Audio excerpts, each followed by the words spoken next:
Ladies and gentlemen, I'm back from an incredible journey across the Pacific. My microphone is on. Hello, chat.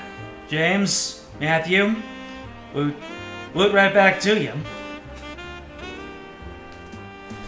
By the way, thank you, Matthew, for the gifts while I was out. Hold on a second. Let me check these out. The Bravery and Greed and Heroes of Hammerwatch 2. They both look like fine games. Can't wait to dig into them. How was my trip? Incredible. Everything you hear about Japan, well, all from people who've been there. Well, a lot of it is true. It's a really nice, beautiful place. There's just a sense of community over there, rich in history, lots of wide open nature, and at the same time a lot of dense metropolitan area. And going on the trains and the public transit is very intimidating at first, but eventually you get used to it. You see everyone else doing it so fluently, and you go on it a couple of times, you've seen the rigmarole. Where did I go? I started at Kyoto, and we hiked and rode our way to Tokyo, and just about every notable location between. Let me see if I can't bring up my itinerary here. Yeah, so we started in Kyoto, and then we went to Mount Koya. We rode the train to Nara. We actually hiked our way to Kiso Valley. Went down a forest trail to Tsumago. And then we went down the old Nakasendo. And let me tell you, the old Nakasendo, that was the final boss of the trip. 100%. That's one of those all-natural trails where they did have a flat trail that goes around the side of the mountain, but the trail itself was not paved. It was left entirely to the elements, so very rocky, and the trails got a bit narrow. No guardrails. You were just left up to your own competence and capability. The best part was when we halfway down the Nakasendo Trail, when we got rained on hard.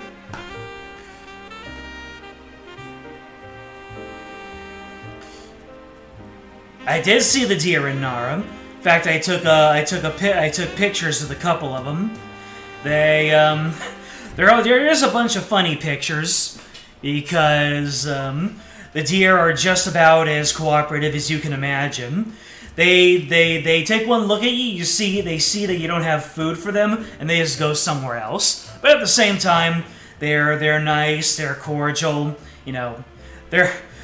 They're definitely not wild animals that you have to be wary of. They're just wandering around doing their thing, trying to find food on the ground.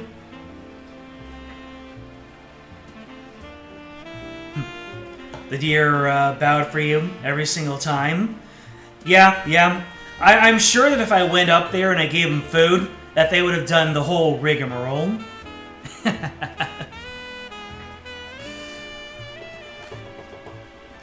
I might end up making like the first half hour of this a chatting stream just to catch up. I have to imagine that I probably don't have that much to say to fill in an entire stream anyway. So we're probably just gonna be chilling to the Tyrion Cuthbert opening theme. So if you're watching this as a VOD and you want to skip to the action, you'll probably want to go about, half an hour in. Or just wait until you scrub on through using the J and L keys until you no longer see this title screen. The,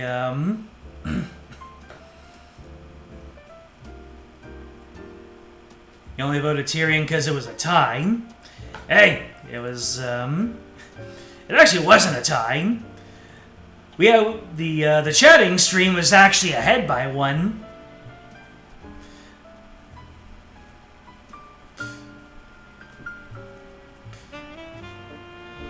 Oh, Daiba, we did not go down that way. If it wasn't on the line between Kyoto and Tokyo, we probably didn't go there.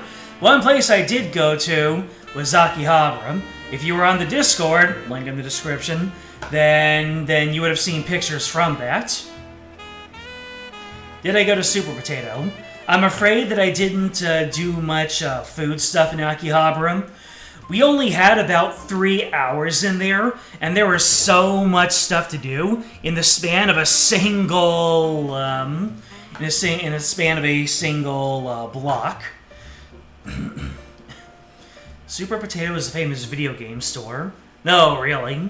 Well, we just went to the first couple of places that we could, and we just started snapping things up.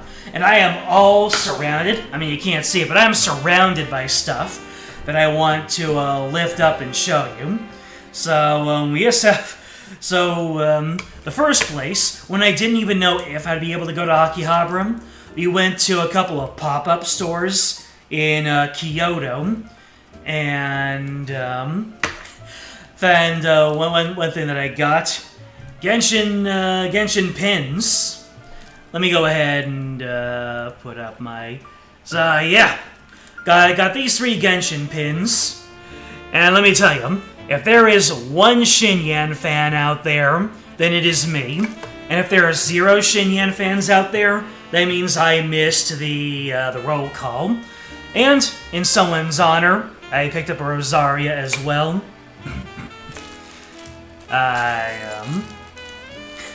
Someone in one of my Discord chats is big into Nikkei, so I had to play the Nikkei gacha. Apparently I did well.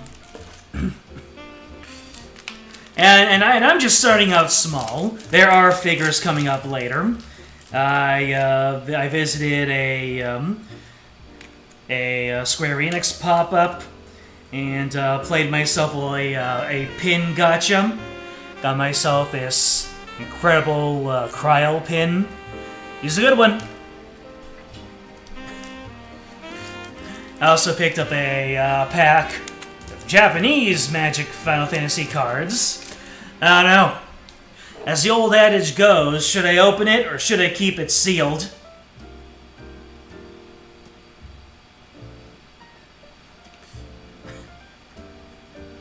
Did I get any waifu figures per your requests? Not too many. There was just too much cool. There was just too much cool stuff.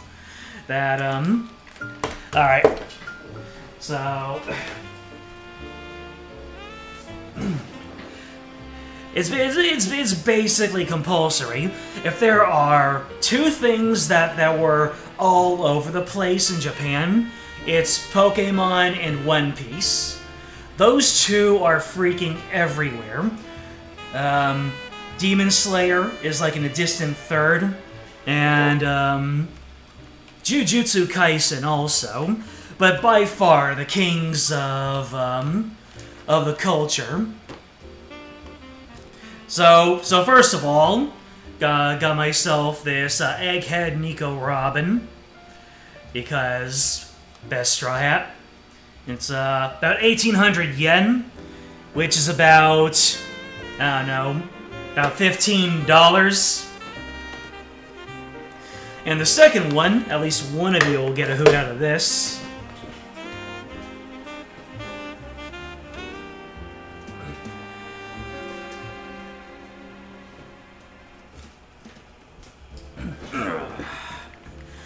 Got myself a,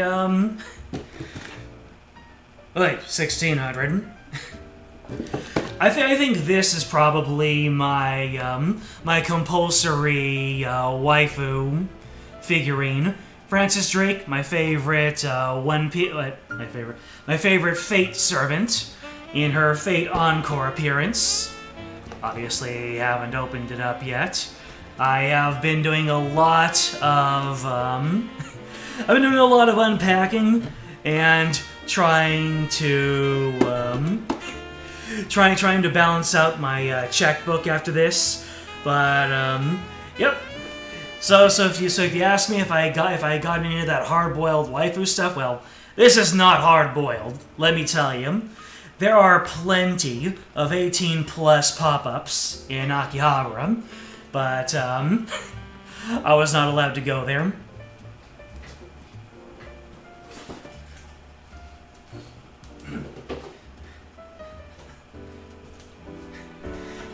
But you want to talk about real best girls? There was not a small amount of Undertale and Deltarune merchandise in Japan. Every single time I thought it was safe, I'd see Toby Fox or Temmie or one of the funny skeletons around some corner in a Crane game. By the way, happy anniversary to Undertale, 10 years, incredible legacy.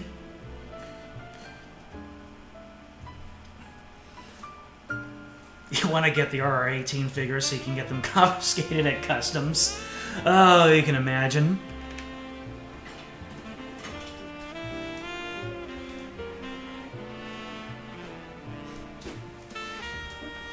In a little bit more of normie news, this figure was actually pretty common.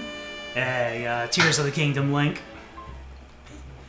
and not exactly cheap, but he kept on popping up everywhere. Looks really cool, and maybe in a future stream I'll show you what it's like unboxed.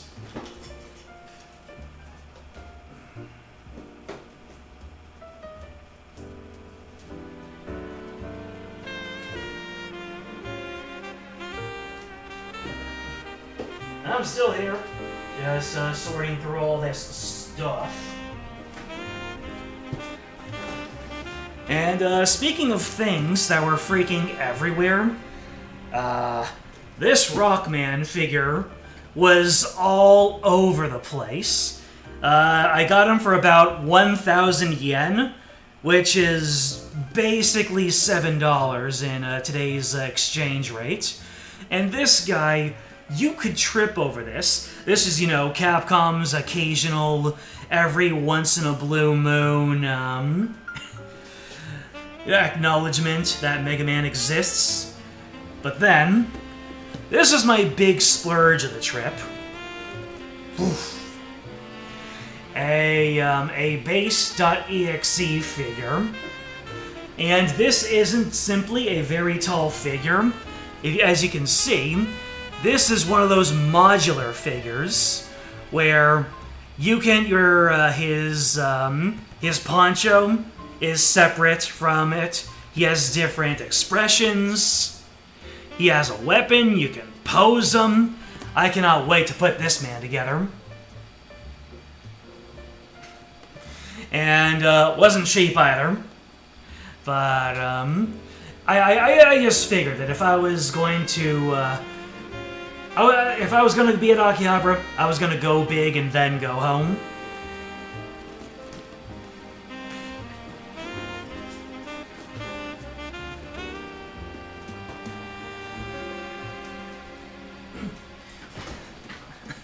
And then, while I was at one of the Final Fantasy pop-ups, I just saw a couple of really high-quality fellas.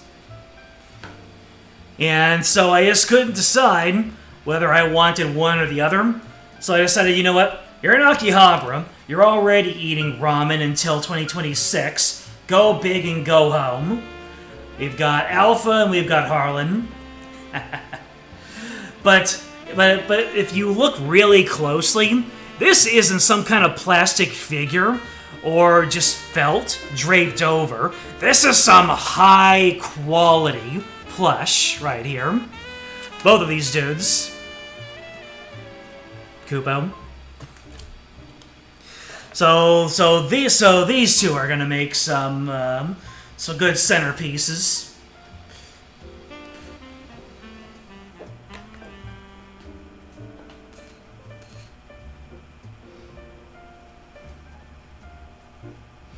Mega Man merch is at least something, absolutely. I just snapped it up. There were also a couple of other pieces of Mega Man merch. My brother who was with me, there was another one of those modular figures for Mega Man X, and my brother picked up that one, and it's pretty cool. Did I go to the Final Fantasy Cafe? I did not, because I know two people who've already been there, and they said it's nice at first, but it's not really worth the cost.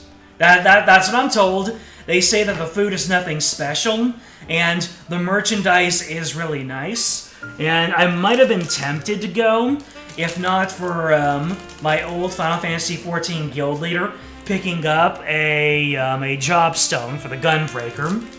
That really was the only merchandise that I actually needed. I also have a bunch of other gacha capsules that are just, they're just hanging around somewhere. But, well, we still do have about, 10 minutes. But, but definitely one of the feathers in my cap for this trip was being able to find a Fate Grand Order arcade machine and doing a multi-pull. And let me tell you,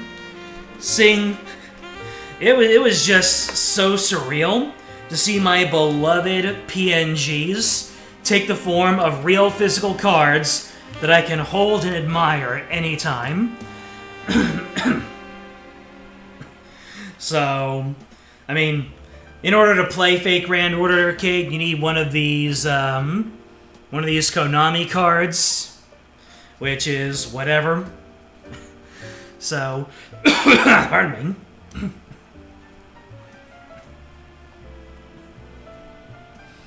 Yeah, it is a Square Enix cafe. I did see the outside of it, and, you know, they got a bunch of cardboard cutouts, but I decided to save on doing a bunch of other stuff. So, mind you, there's no video editing here. These cards are very real, and I'm holding them in my hand. So, you know, you've got... I did a 10 pull, and you get your obligatory craft essences. You know, things that if you play Fate Grand Order, you'll see in a bunch of places. Even got myself one of the 5-star craft essences, which was really, really nice. And we start off, of course, every account has to have Mashu. And Caligula, Mr. I Love Nero himself. Benkei, one of the goats of Babylonia, was it?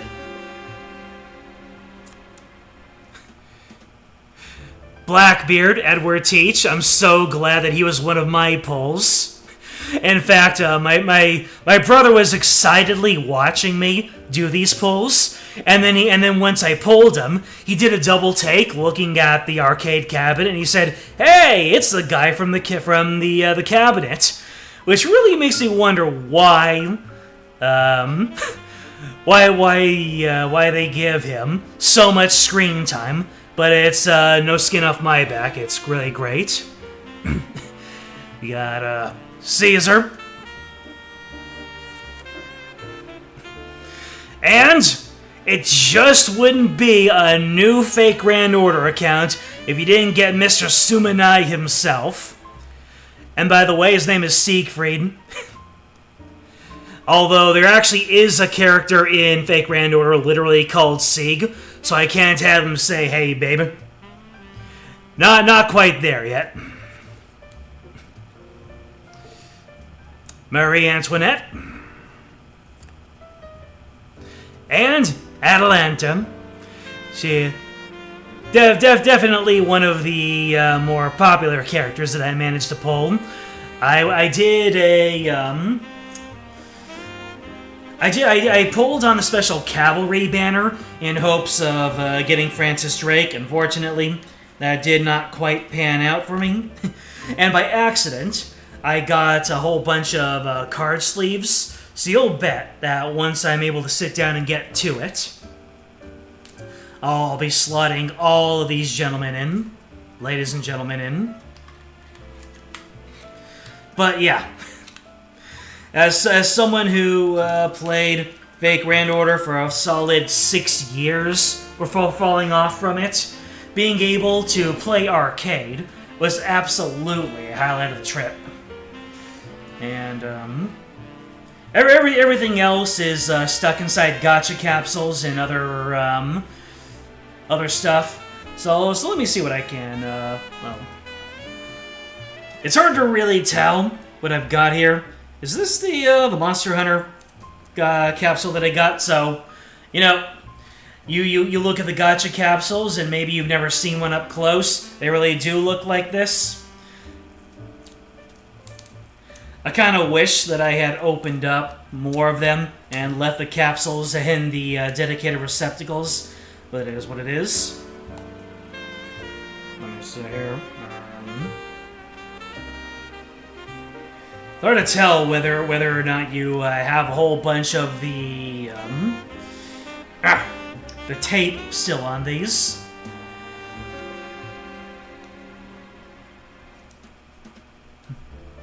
They look like Pokeballs to you. I'm sure that there's no small amount of inspiration that went into this. I'm surprised that Pokemon itself didn't start off as some kind of long-winded gacha game. Maybe if Nintendo started Pokemon now, it would only be a gacha game.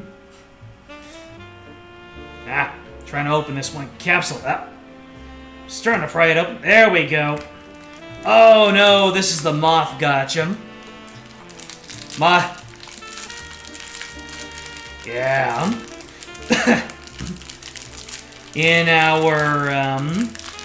my Final Fantasy XIV Discord, moderator Tim is known as Moth. So when I saw a gacha machine with various Moth characters, I had to do it, and he was absolutely tickled to see it. He's called Tim because his larger name Timothy has the word moth in it. So it's a moth on top of a cocoon. Adorable.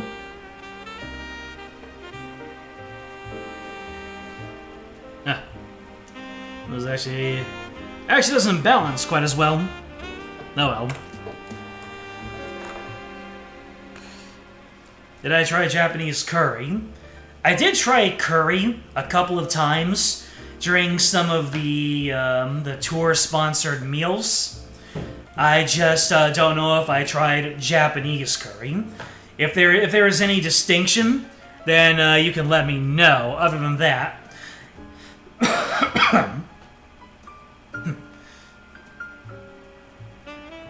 indeed. Let me see if I can run off and find at least a couple of other things to do here. My desk space is absolutely messy, but hey, that just goes to show how much living I did out there. So I'm gonna be right back.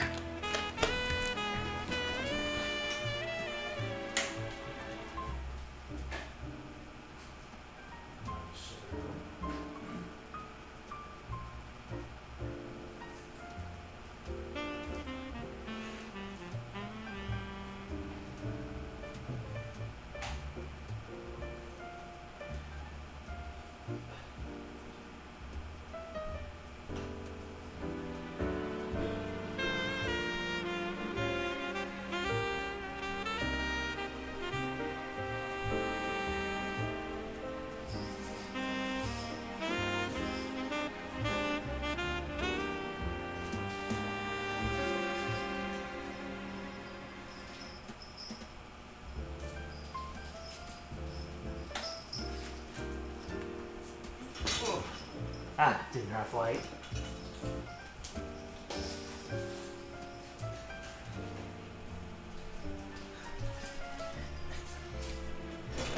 All right, a little bit more showing off, and then we're actually gonna get on with the show here. Ah.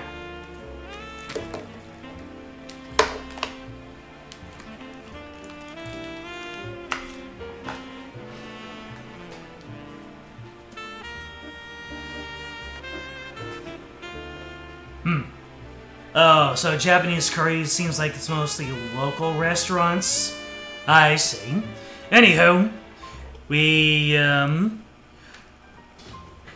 found ourselves a gacha machine featuring Vocaloid characters, and all my brother and I wanted was one Miku, just one Miku. I got these two gremlins, Rin and Len. And my brother got the exact same pair. The funny thing is that it was a 50-50 chance to get one of those two or one of two Mikus. Let's see. My brother is huge into HoloLive, so I decided to take a roll at it. Got myself a nice. Let's go ahead and pop this one open. Way too many layers of stuff going on here. Let me see, is this a pin? Oh no, this is an acrylic stand. That's actually quite high quality. Got this acrylic of Hosho Marine.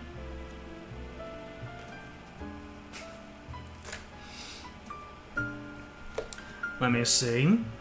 Don't know if you can see it, but this is a little figurine of Car Kirby from the Forgotten Land. And I believe this one right here is of a monster hunter monster.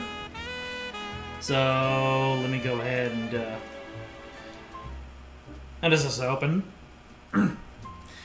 These capsules can be pretty complex at some points. Really keeps things inside, but at some point you just want to get them open.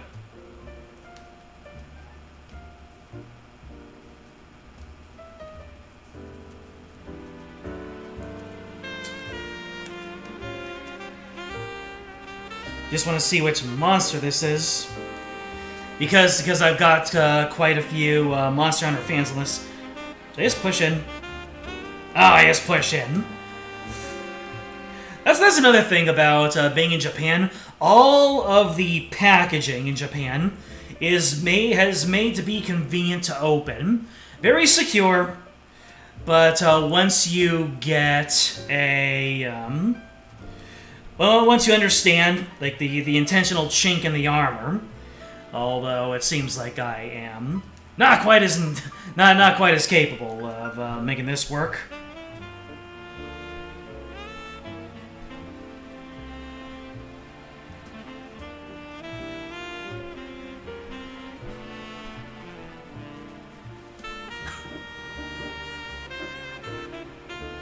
We're asking about body pillow covers here in chat. Ah! I think I did it. Oh no!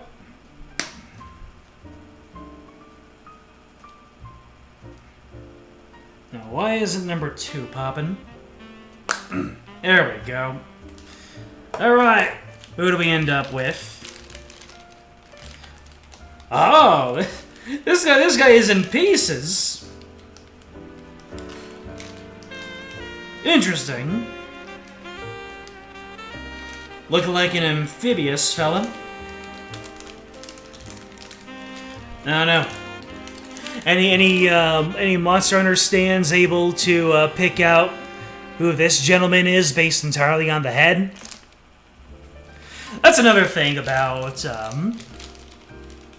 well, I guess I can try to assemble this dude.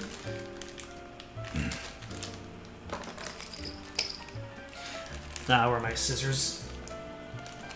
I need scissors! 61. You know what? I can do a part 2 to this right now. But I believe that I have showed off enough merch for the time being. Oh yeah, this random Lucario also. Little high quality, but a tiny piece of plastic. That definitely was not worth, what, 700 yen? Half the fun of buying stuff is unpackaging it.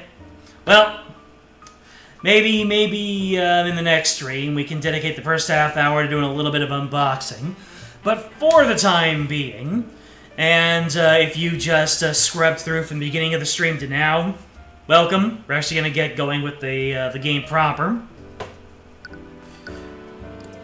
So last we did, we finished off episode 2 of Attorney of the Arcane.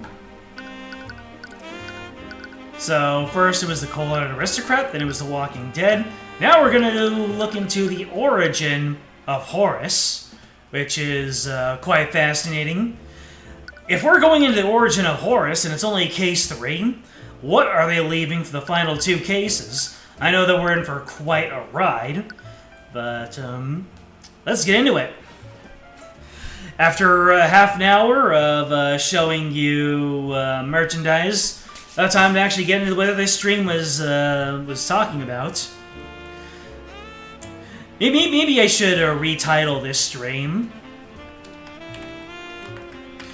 Maybe I'll, let's see, a little bit of vacation chat, then MORE Tyrion Cuthbert, Attorney of the Arcane. Sure, that'll represent the stream. I should accept donations so chat can donate money so I can buy. I see.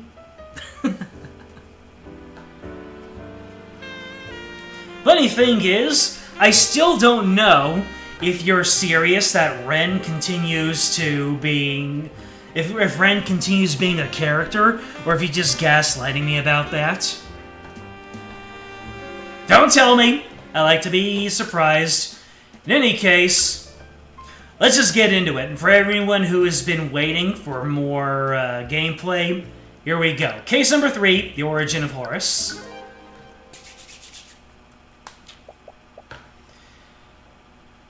Oh, we're starting off with Frey Cuthbert. Does it have anything to do with House Frey? Or is that just a coincidence?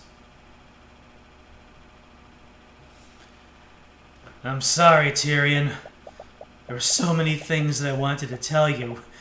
So many things I wanted to show you. But I'm afraid I can't do that now. I need you to be strong now. This world is bleak, merciless, and unforgiving. But I've seen you. I know how bright the light within you is. Use my eyes. Peer beyond the divine gate as I once did. Use it to reclaim the future. Woo! Alright, we're starting off strong. Frey Cuthbert, is that a parent? I don't know. We're going to learn more as we go on. Has anyone... Hold on a second. Let me see if I still have it up. Now that we have the Trails in the Sky remake, people are now able to rip the models from that game and use the Sky characters either for animations or mods.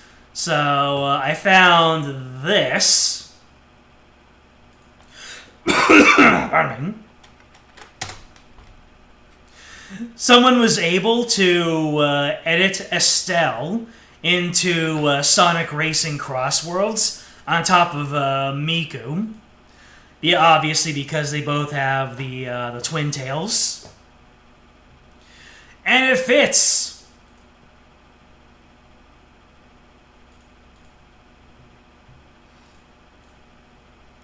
Oh yeah, and I guess one more of my more unique finds in Akihabara. They had these Final Fantasy music boxes that played, incredibly short snippets of Final Fantasy music, and I found one. This one is Final Fantasy V, Home Sweet Home, also known as the theme of the main character. And it's only 2 bars, but they're impactful, at least to me. So while the game is silent, let me see here.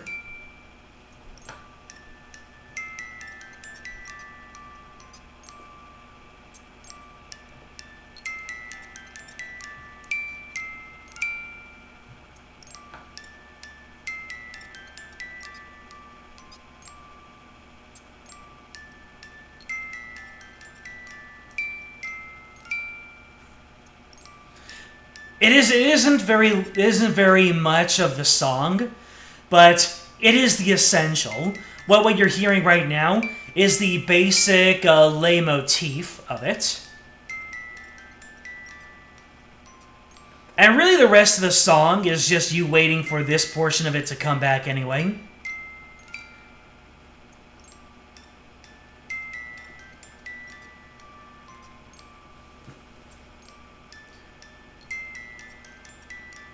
So, the song is Home Sweet Home from Final Fantasy V.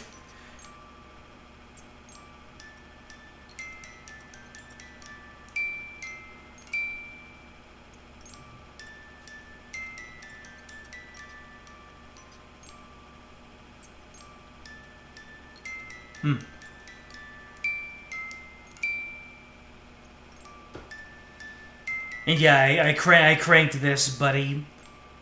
So I don't know exactly how long it's able to keep on going.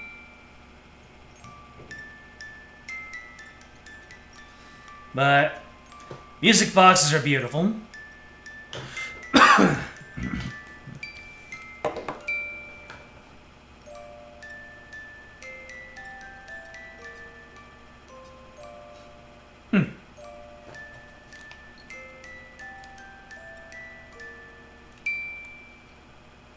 Interesting.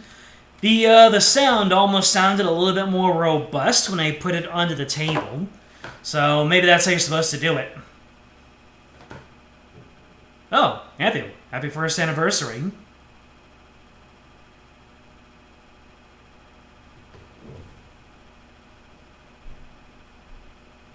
Very nice. There's also Dragilia's anniversary. Ah! That must have been what spawned the which one was it? Heroes of Hammerwatch 2. So this game reminds you of Dragalia Lost, huh? I'll have to take a look one of these times. Alright. Now we're really getting back into it. Someone is sad and upset. Well, oh, yeah, the last one is worrying. I'm gonna have to get reacclimated to my my Cuthbertisms.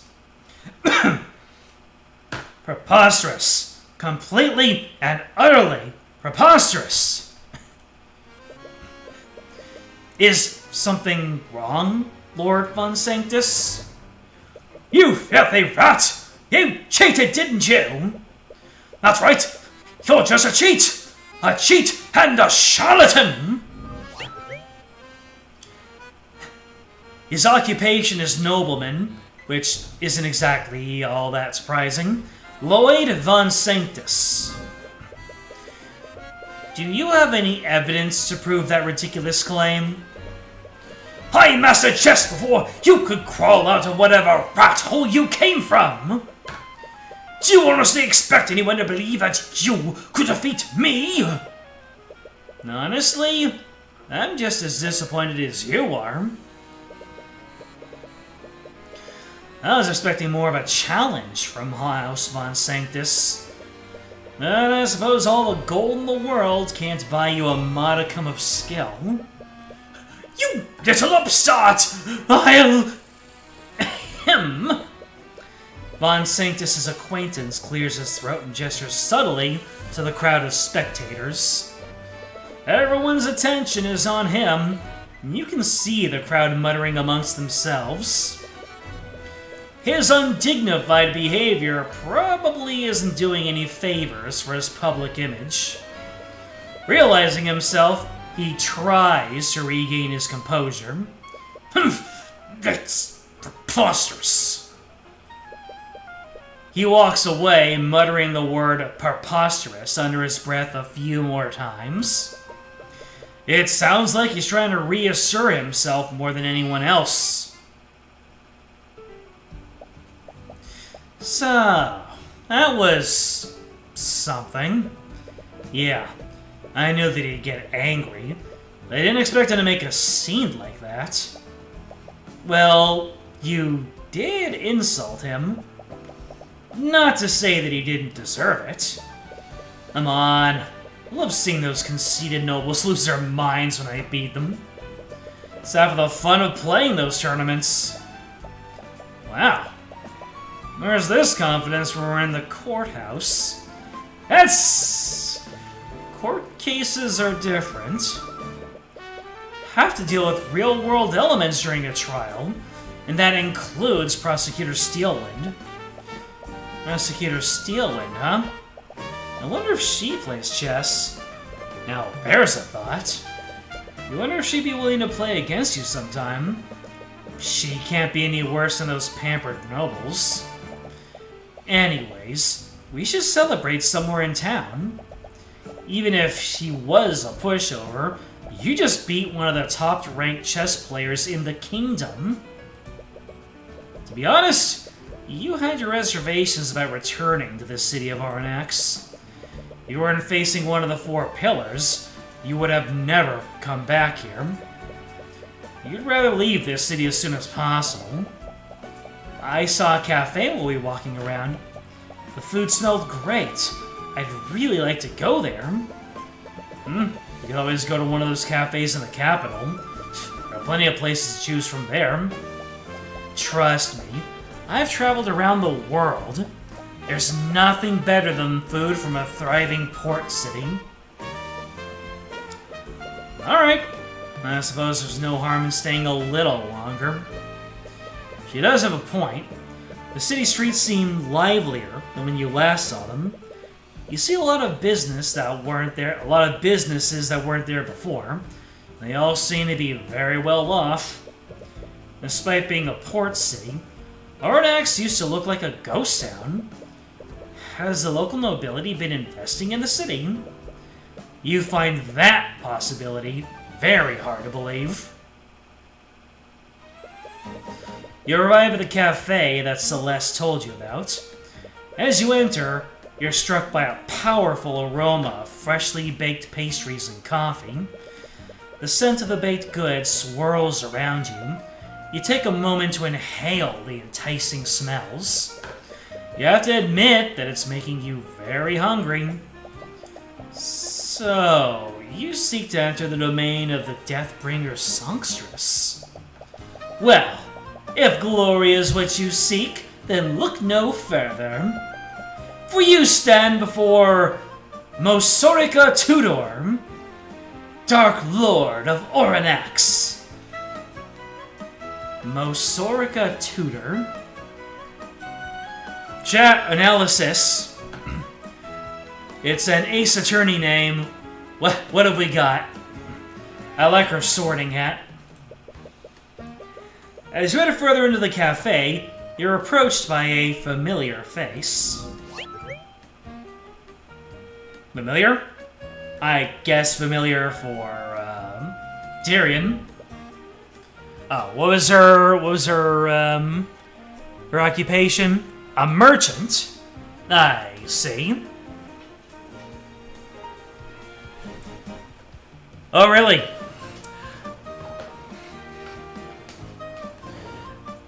Well, I guess Tyrion knows her. Rika? Is that you?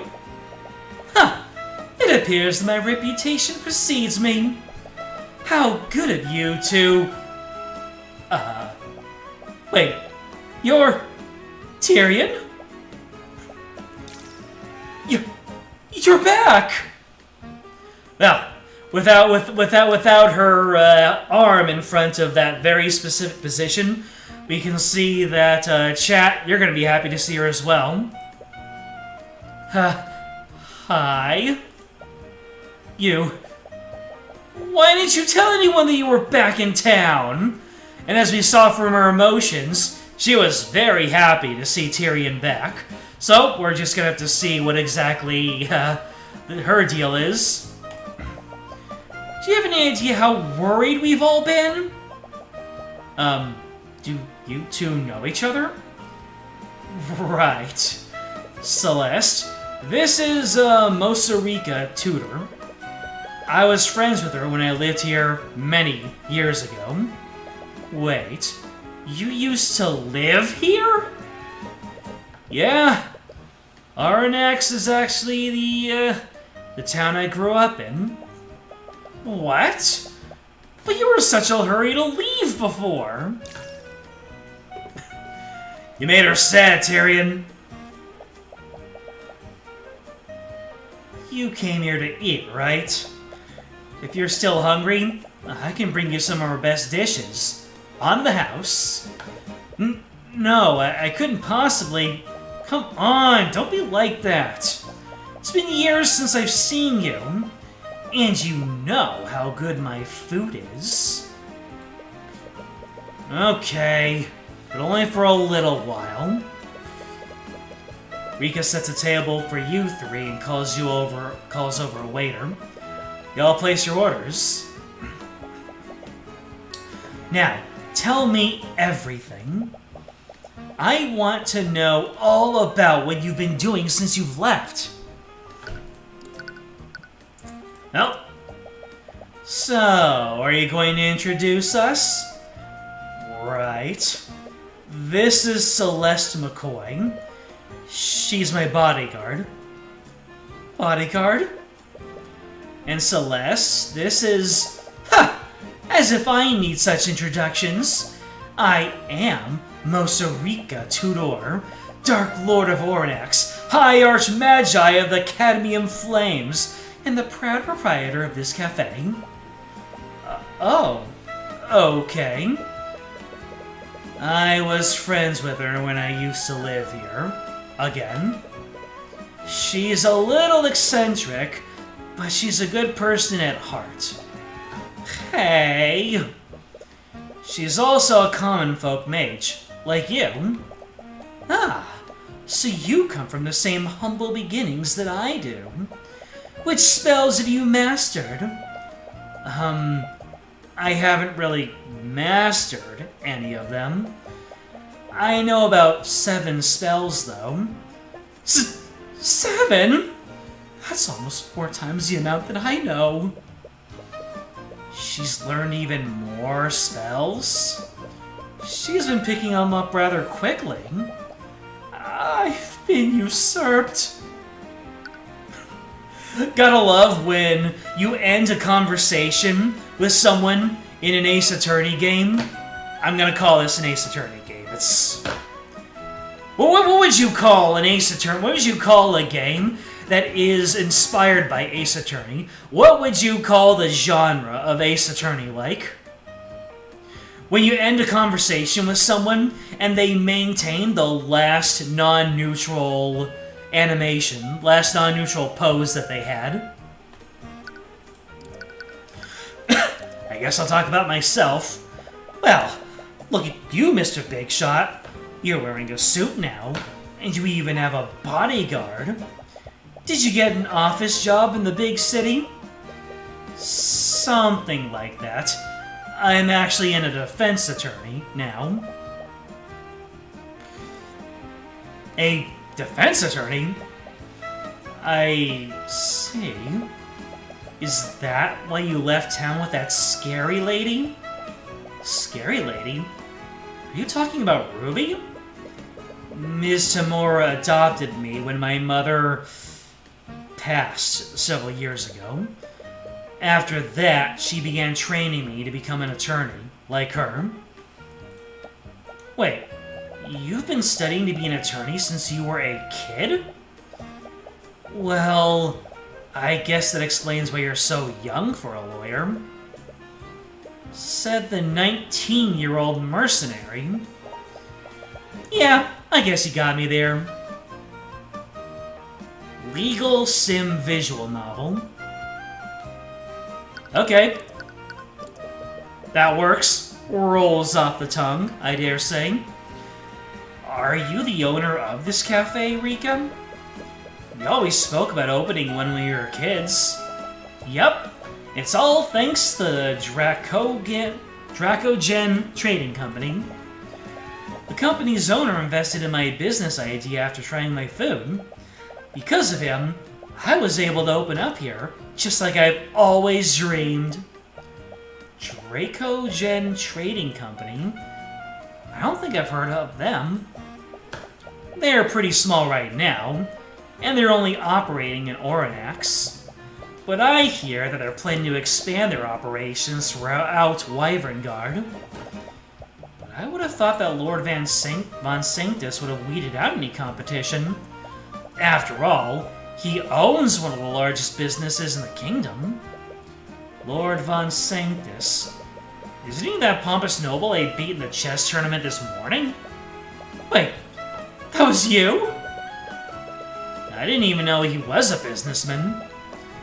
Von Sanctus Industry invented those arcane constructs that we saw at the Imperial Academy. How do you not know about these things? You practically fight against nobles for a living. Maybe you should start reading more about national politics. Is it just me, or does this city look less depressing than before? Alright, you left the city before the new merchants appeared. New merchants? Like, from a merchant's guild? Yeah. The Dracogen Trading Company was one of the first ones. They started operating here and bought the Arcane refinery a few years ago. After that, merchants from all over Wyverngard started coming here. Well, being based in a port city would definitely give them an edge. And their presence has really helped the city's economy. They aren't owned by the nobility, and they pay their employees a lot more than Von Sanctus does. It's really improved the quality of life for the people here. I doubt Von Sanctus appreciates the competition, though. There's even talk about forming employee-run unions. Oh, Von Sanctus definitely won't appreciate that. So, you still play chess? Yeah, I'm nationally ranked, too. I heard that an upstart commoner defeated Lord Von Sanctus at the tournament this morning, but I had no idea they were talking about you. Upstart commoner? The name suits you, Tyrion. Hey, do you still do that thing when you play? No. What thing? Nothing. She's not talking about anything. Wait, you're actually embarrassed about it? When we were kids, you did it even more than I did. What? What did he used to do? Why don't you show her, Tyrion? I'd rather not. Come on, show us, Tyrion. That thing! Anybody thinking about Harvey Birdman now? I think I'm a little too old for this. You're never too old to tap into your inner tuning. There are so many implications about the word chuny existing in this world. Do it, Tyrion! Do the roar! Yeah, do it! The two of them begin chanting, trying to pressure you. It draws the attention of the other patrons in the cafe. They don't seem to care about the confused looks that they're getting. Seems that you don't have a choice. You take in a deep breath. Those who stand in the shadows, those who fear the light of divinity, your Imperials will fall, and your armies will perish. Kneel and cower before the divine gaze of the eye of Horus!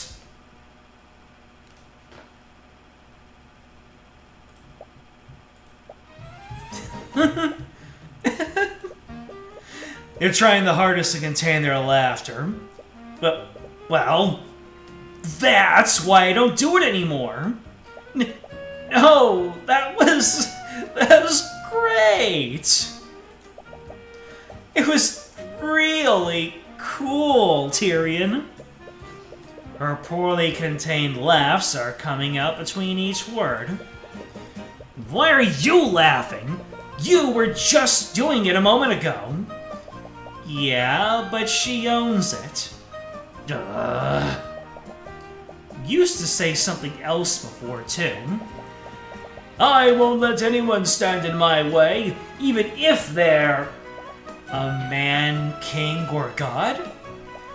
Yeah, that's it. He still says that sometimes. Whoa, looks like your order is here. A waiter brings in a lunch special for each of you. The enticing aroma of the meals makes you salivate a little. You gladly devour the meal. Rika's cooking is just as delicious as you remembered. You spend some more time catching up with her while you finish your meal. As your conversation continues, you and Celeste regale her with your stories of your past court cases. No. Really? Yep. It turned out it was the headmaster the entire time. Wow. I would have never figured that out. How did you know, Tyrion? Maybe he saw it with his eye of Horus. You nearly choke in your drink before you realize what she's actually referring to. But wow, I can't believe it. I never thought court cases could be that dramatic. You finish your meal as you continue to tell Rika more about your cases. It's nice being able to talk with her again.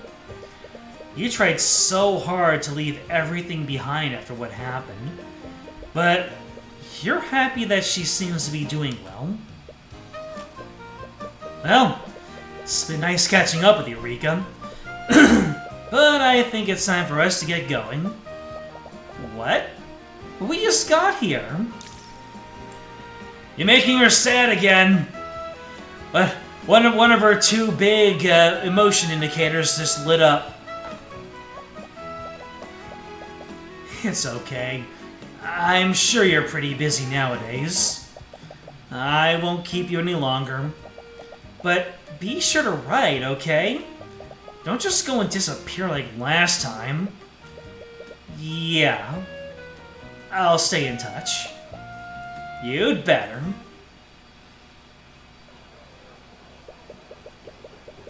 You exit the cafe and make your way to a local merchant's guild to rent a carriage. The city streets seem to be a bit more crowded than usual. It's a little difficult to make your way through them. Hey, Tyrion? I went through some pretty crowded streets when I was in Japan. I went into the, when I was in, I believe, Tokyo. There's one street that's kind of like the Akihabara for preteens. And that place, oh my god, that was bumper to bumper. And by bumper to bumper, I mean there were people occupying every square inch of it. It took about 10 minutes to go through a relatively small strip of street. And yes, there were streets for young adults lining it up. A couple of anime and game places probably would have stopped by if we weren't already on our way to a train station. May 1,000 thorns adorn your flesh with despair. Die 1,000 deaths! Akuma's a tuning. You can't tell me otherwise. Hey, Tyrion. Yeah? Celeste is fidgeting with her hands. She looks like she wants to say something, but every time she starts to speak, she quickly stops herself. This happens a few more times before she seems to give up. Never mind. It's nothing. Okay. You both continue to walk silently as you make your way to the Merchants Guild. As you make your way there, the streets become more and more crowded. You hope the traffic won't interfere with the ride home. Hi, could we rent a carriage for travel to Rathel? Sorry, travel outside the city is temporarily closed. What? Why? Haven't you heard? The Knights of the Kingsguard have locked down the city. They set up a blockade and everything. Check the city gates if you don't believe me. I wonder who's gonna be there. As you arrive at the city gates, you see the blockade that the merchant was talking about. A crowd of disgruntled townsfolk are angrily shouting at the knights stationed there. This is outrageous! How long do you plan on keeping us here? Sorry, we have our orders. We can't let anyone outside of the city until our investigation is complete. There's an investigation? Did something happen? Can you at least tell us what's going on? Why is the entire city being blockaded? Alright, sir, we're not allowed to release that information. You'll just have to make other arrangements while we sort this out. Actually, I haven't seen you two around here before. I'll need to take down your names and occupations for our records. What? Why? It's fine, Celeste. We're better off just cooperating with them. It's an invasion of privacy, but you'd rather not resist an order from the Kingsguard. I am Tyrion Cuthbert. I'm a defense attorney. Ugh, fine. I'm Celeste McCoy, bodyguard. Thank you. You look over to the other Kingsguard. They seem to be taking notes of the people here, too.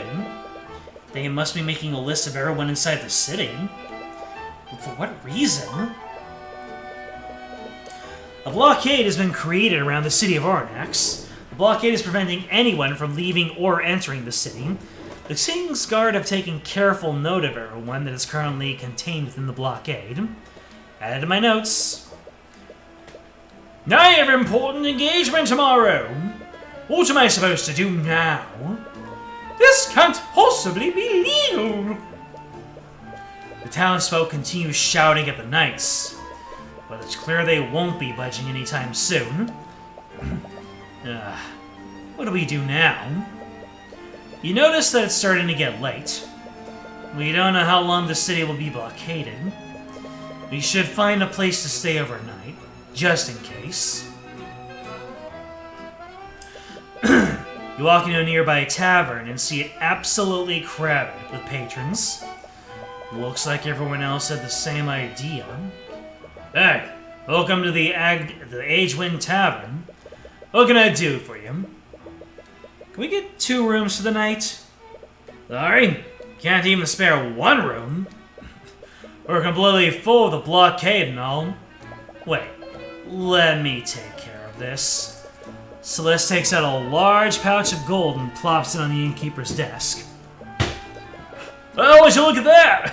One of our rooms just opened up. Only 1? Hey, the entire city's locked down.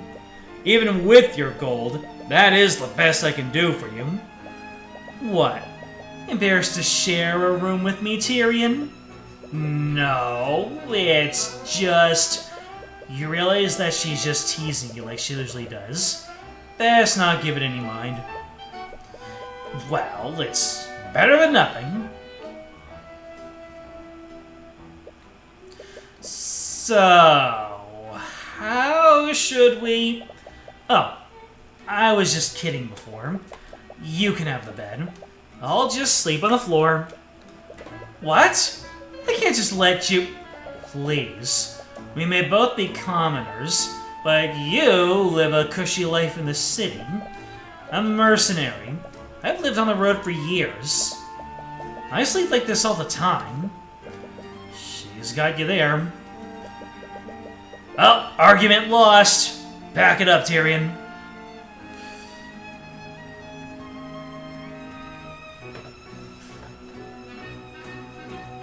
Solaris, you were fighting with oatmeal? How much experience was it? Alright, but tell me if you change your mind. Yeah. Hey, I didn't see you there. I was just walked past him. What? Hey! Watch it! Quit shoving me! Wait. Whoa! Holy crap! Pull me up! I can't hold on for much longer! You idiot! What are you doing? What? Grab his arm and pull him up! Ah! My hand! What the hell are you doing? Your grip is too tight. Stop that! Ah! Wait, I can still... No. No. What happened? I should have been able to... By the scaled lord. He fell in. No. I can use this. That's right. I can still make it look like it was all his fault. Would I like to save my progress? Fascinating. Let me guess. Lord Von...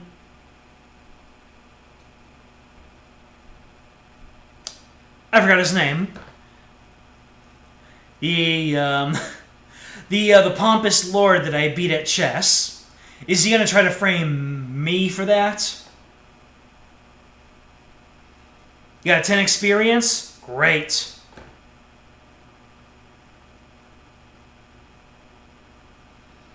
Death Battle's 200th episode is pretty cool. Oh, is that Ruby? You found Barbie sprinkles in your cupboard, so you extra one. Wow. Barbie sprinkles, you were eating fine.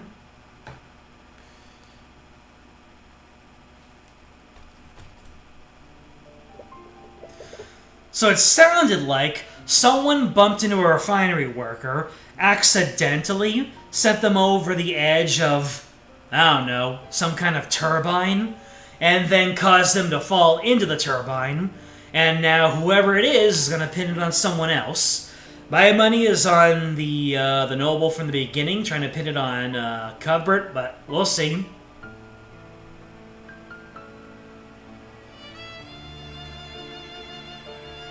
Yeah, Ruby versus Malcolm.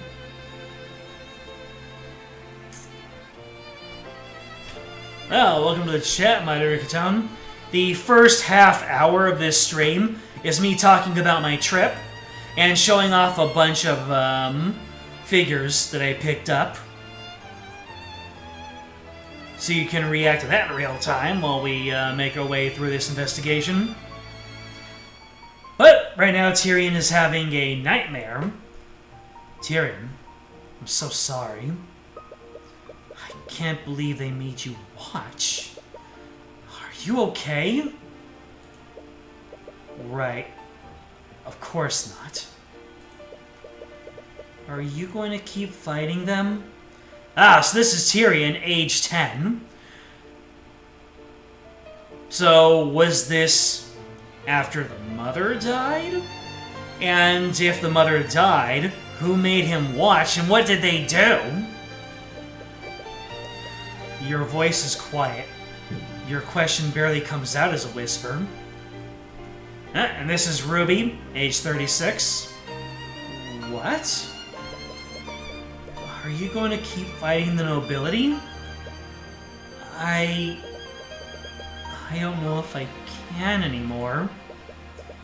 Today they showed me what they're truly capable of.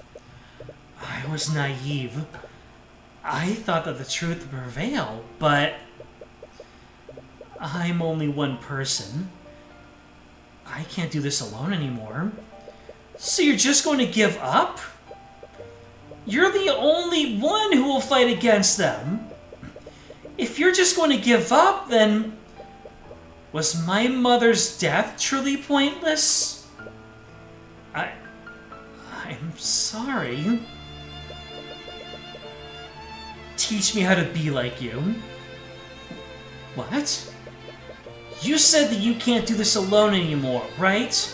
So, teach me how to be a defense attorney. I can help you. We can fight them together.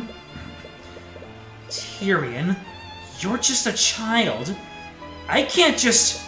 Ms. Tamora, please. I don't have anything left. Please, just take me away from here. You clutch your hand tightly, feeling the fading warmth of the final message that your mother left for you. It's the last comforting memory you'll have of her. It's a memory that you'll never experience again. Damn. Mom.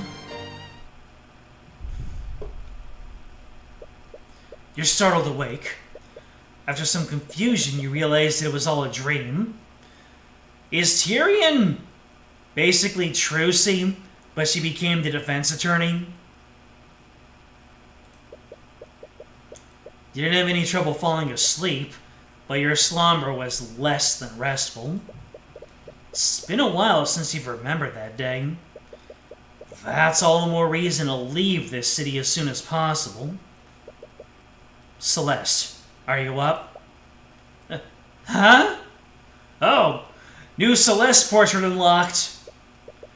Celeste was wistfully staring out the window, watching the rain. Her head whips towards you when she realizes that you're awake. Are you okay? What's wrong? Nothing. It's nothing. He wasn't awake, was he?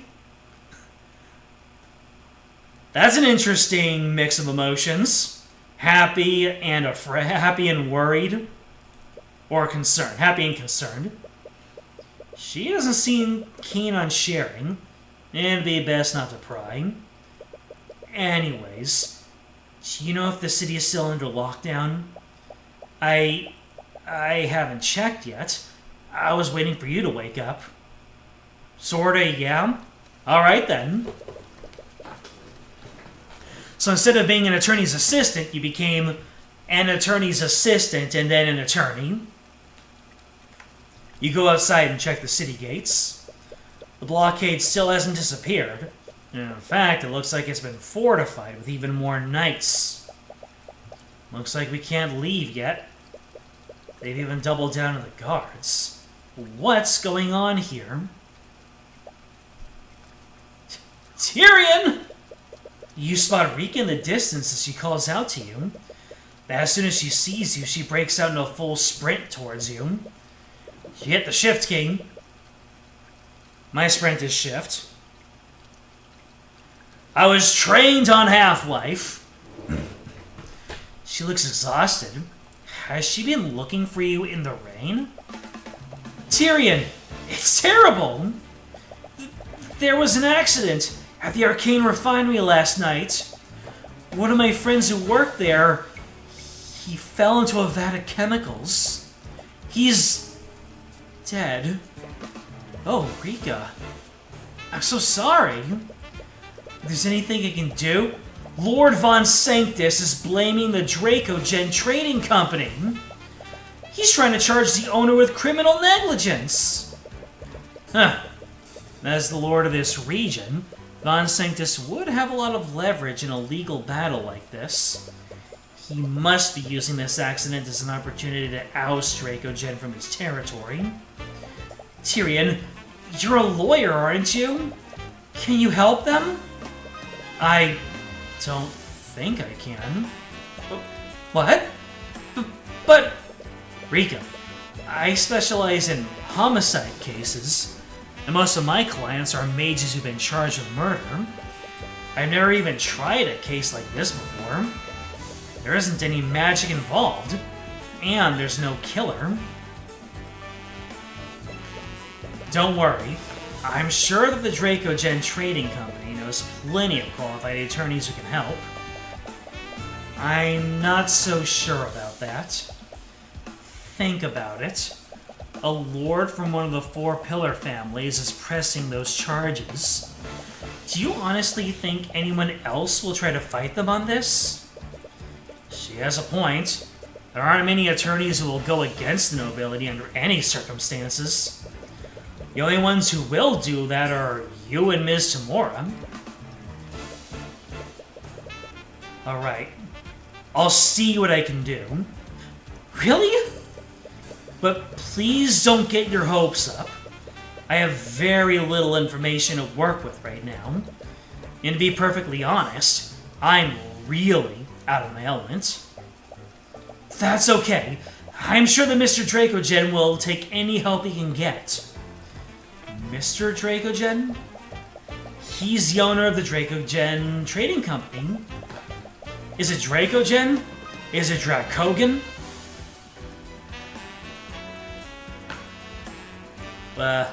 What's our analysis on this? He should be at the old Arcane refinery right now. That must be the scene of the accident, too. It would probably be best to start your investigation there. Dracogen. So, basically what I've been saying. I've been away from the shop for too long, so I can't come with you. But drop by the cafe. Is there anything I can do to help? You follow Rika's directions and move through the city's industrial district. It reminds you of your childhood, back when you couldn't control the Eye of Horus. You always avoided this part of the city. It was always covered with an overwhelming fog of mystery and fatigue. However, you feel less of that now. Is it because you have more control over your powers? Or has something else changed? What do you think, Eris? Wait, where'd you come from?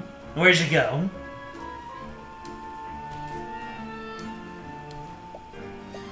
Alright, we're here. You arrive at the refinery and see that there aren't many people around. The few people you do see appear to be from the City Watch. Operations must have been halted after the accident. Wow, so this is an Arcane refinery. I always saw this place as a child, but I never really understood what they do here. Those machines refine the arcane crystals that are used in artificery. Those crystals are used as a power source for conducting magical energy. You look around and spot an especially frustrated individual. He seems to stand out from the knights and cleaning staff. Could he be the guildmaster Rika spoke of? Huh. He takes notice of you as you head further into the refinery. Hello there! You must be the attorney that Miss Tudor spoke about. I am. I take it that you're the guildmaster of the Dracogen Trading Company. Yes, my name is Stefanik Dracogen. I'm pleased to make your acquaintance. Wow, age 70. He does not look a day over 50.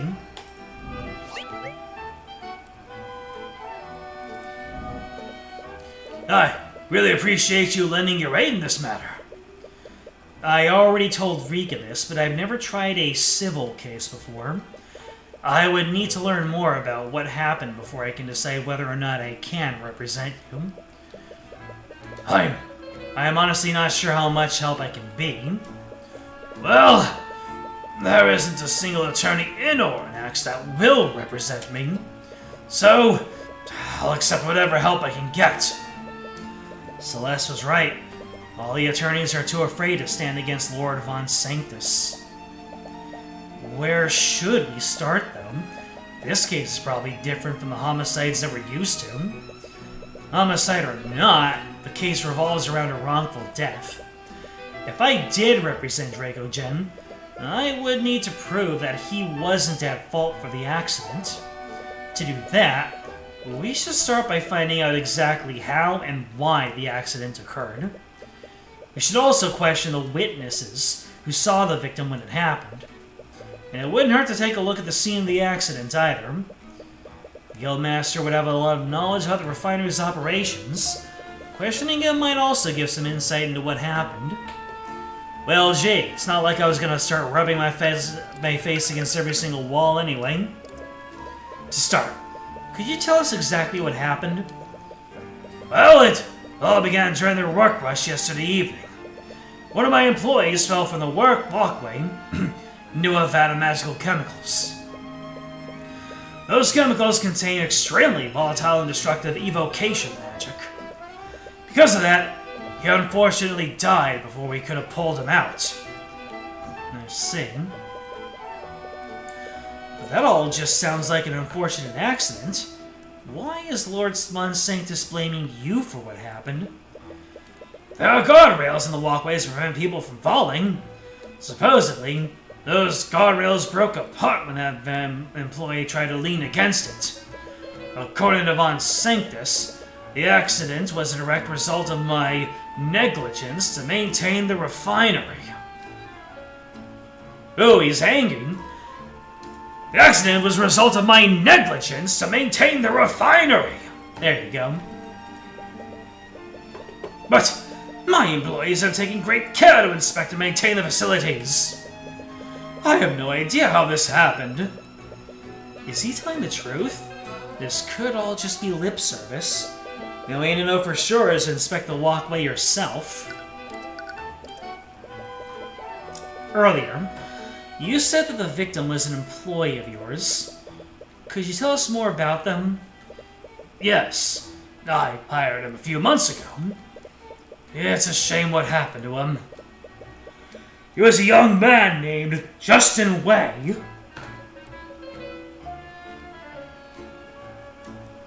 Is his middle initial D? Was he Justin D. Way?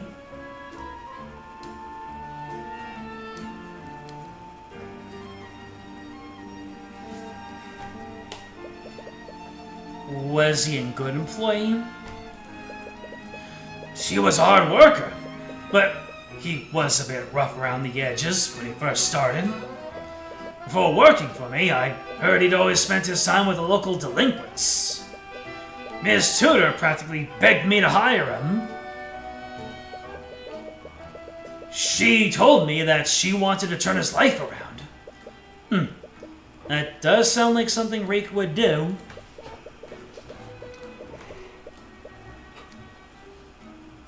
Well, we'll see. We'll see how full of energy I feel when we transition over to the court segment. I'm largely over my jet lag, but there's still a little bit more going on under the hood that I would like to sleep off. She always had a habit of getting involved in her friend's personal business. Reek helped Justin. Most so Reek Tudor supposedly begged Stephanie Dracogen to hire Justin Way.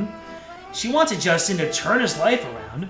Supposedly, he used to spend a lot of time with some local delinquents, but has turned his life around since then.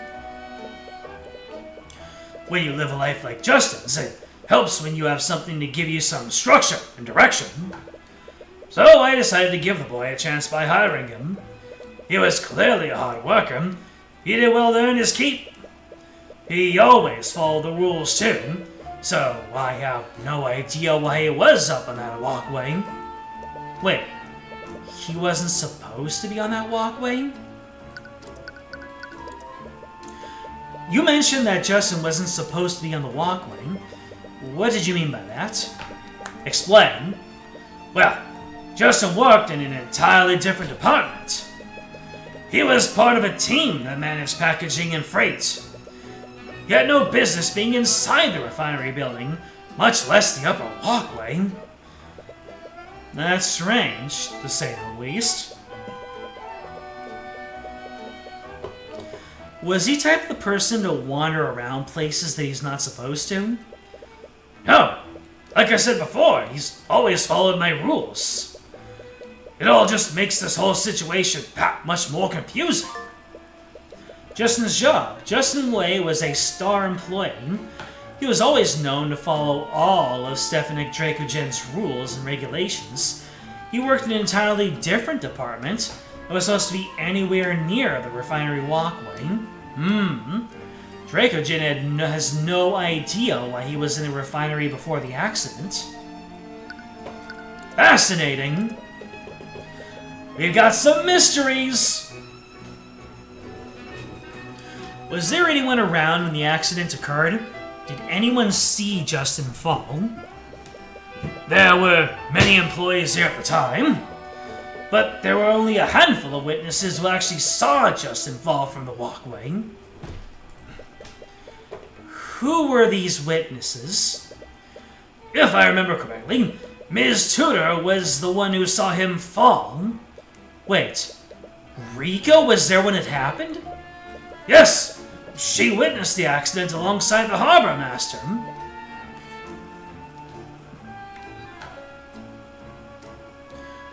Morrison? Oh, you're acquainted with him? I am. Morrison was close friends with your mother when you were a child, but after you left Oranax, you went out of your way to contact with everyone from your past. But what were all these people doing here in the first place? Rika's a cafe owner, and Morrison is a harbor master. I am a little concerned about that myself. I'm still unsure about Ms. Tudor, but the harbor master was accompanied by a nobleman of some sort. A nobleman? I'm not privy to the specifics, but apparently that nobleman had the legal authority to go wherever he wanted to. You'll have to ask Morrison more about that. But it will be awkward to speak with him after all these years. You have to wonder why Tyrion did all that. Probably because of bad associations with the town. That filled with chemicals. Is this the vat? Or just one of the vats?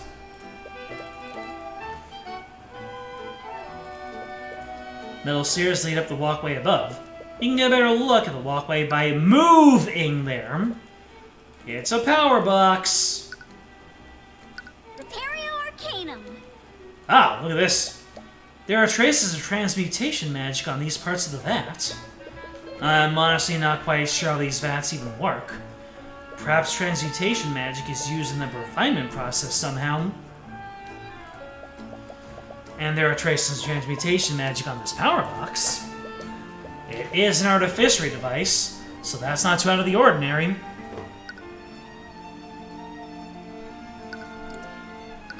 Oh, let's go ahead and move up there.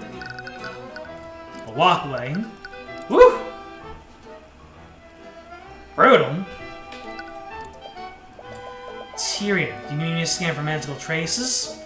No, there aren't any magical elements in this case, but I suppose it wouldn't hurt to check. Well, to be fair, magic is kind of used as tools of the trade these days, so that'd be like investigating all the machinery as well. So, do it! Arcanum. What? What's wrong? There are traces of transmutation all over the guardrails. Transmutation? Do you see those traces anywhere else in the walkway? No. It's only this area. There are magical traces of transmutation on the guardrails that Justin supposedly broke before falling. These traces are only on the rails that Justin broke. They aren't anywhere else on the walkway. Transmutation is a school of magic that changes the properties of physical objects. Usually, mages use transmutation spells to strengthen and repair objects. How did the transmutation spell affect the guardrail? Someone used a spell to change the physical properties of the guardrails. Judging by the current state of the rails, we can only conclude one thing. The spell weakened the structural integrity of Justin Way. The guardrails. Justin Way touched the guardrails, and then he fell to pieces. Someone used a transmutation spell to weaken the guardrails. Afterwards, the guardrails were so weak that Justin accidentally broke them. And only these guardrails were weakened. The sabotaged rails are right next to the vat of corrosive chemicals, too. Corrosive. Damn. Just illustrate the brutality of that death even further, why don't you? What was the intention of weakening the guardrails? There was a clear intention behind the actions of this unknown mage. Judging by what happened, the intention can only be one thing. The unknown mage wanted... someone to discover? Or... someone to fall into the vat. Whoever sabotaged the guardrail wanted someone to fall into the vat. Why else would they only target those specific guardrails? But why? Who would do this? You can feel your fist clenched tightly. Someone committed murder using magic here. Whoever did this had the gall to try to cover it up. Tyrion? You won't forgive whoever did this. When you're through with them, you will make them feel a fraction of the misery that your mother... Tyrion? Oh, this is getting personal. But what? Are you okay? Right. Sorry. Anyways... if it weren't for your detect magic, everyone would have written this off as an accident. Magical traces are only detectable for 48 hours after a mage casts a spell. That means whoever cast this transmutation spell did so recently. Right. There are magical traces of transmutation of the spell. A mage must have sabotaged the guardrail within the last 48 hours. They clearly intended for someone to break the rail and fall into the vat. Hey Celeste, what kind of magic do you have? Arcanum. There are traces of evocation magic on the chemicals in these vats. Evocation is a school of magic for spells that create and disperse energy. These chemicals probably induce some sort of magical reaction to create arcane... Arcane what? Crystals. I see. Looks like the guardrails completely broke apart. The rails are completely rusted, too. Was Draco Jen lying about properly maintaining the site? Oh! So it might be a little bit of column A, a little bit of column B. It's a vat of dangerous magical chemicals. Supposedly, they're corrosive enough to dissolve anyone unfortunate to fall into it. Hey, yo, Mr. White, what do you think about this? Celeste is watching me carefully. She can be a little overprotective at times. Well, we have learned a couple of things. So already done here. Oh, guess we'll just move our way to the town square and see what else we can find. Nope, it's our base of operations. Then we're going to the harbor. Man, I still expect to hear a typewriter when I go into a new area. You arrive at the harbor in search of Morrison, the harbor master. However, you notice a large concentration of knights in the shipping area. Notably, the Arcane Inquisition is among them. Here we go, boys! You spot Commander White and Prosecutor Steelwind coordinating the knights there. I wonder what those two are doing here. The Knights of the Blockade said that they were investigating something. There must be magic involved. The Inquisition is here. Do you think this has anything to do with what happened to Justin? I doubt it. You didn't see any Inquisition Knights at the refinery. It must just be a coincidence. Or is it?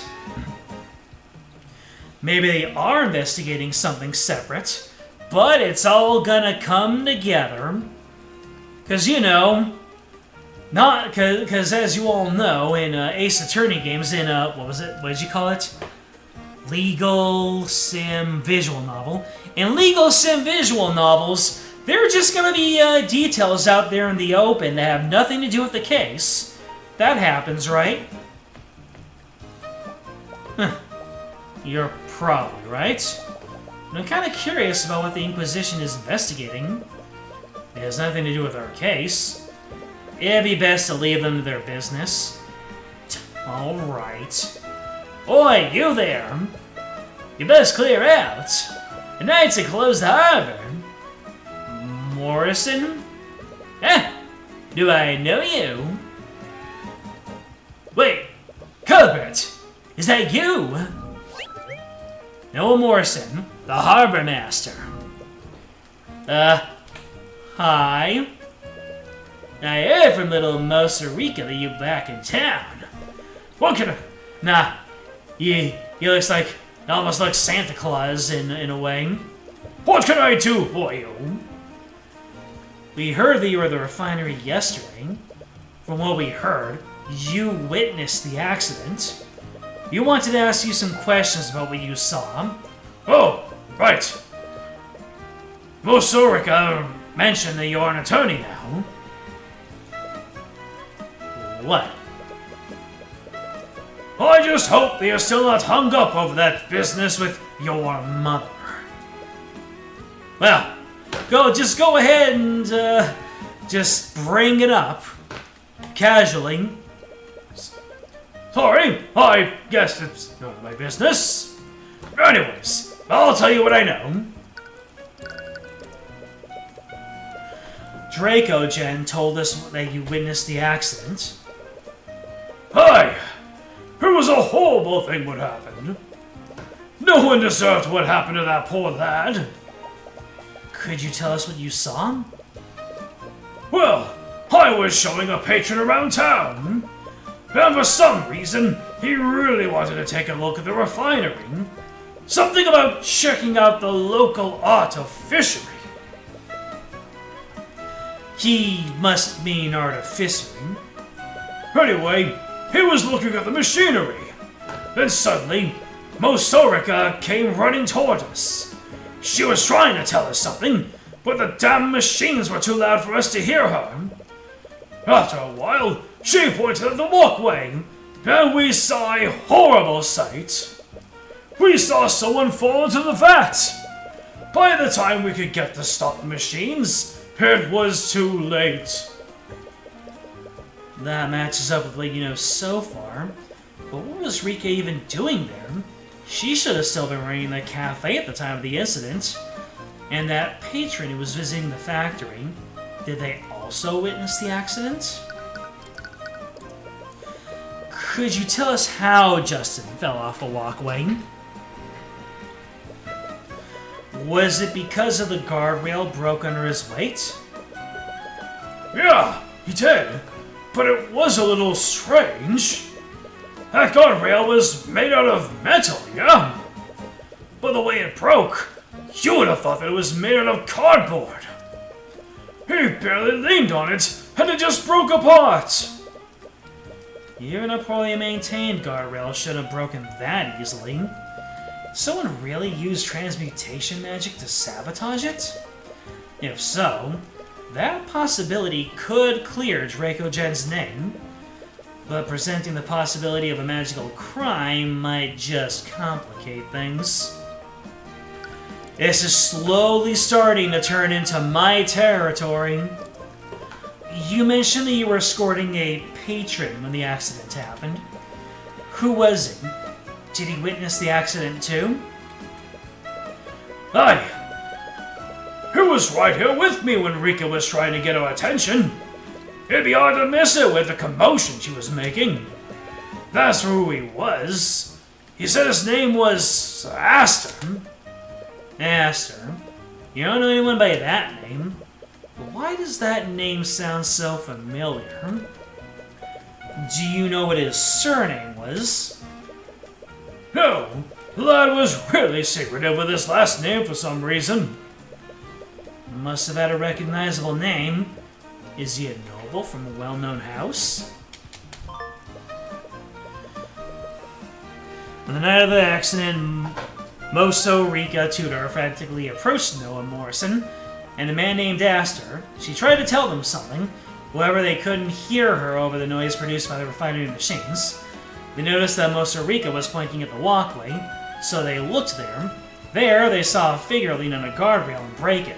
The figure fell from the walkway and into the vat of corrosive chemicals. Huh! Was Rika aware of the sabotaged railing?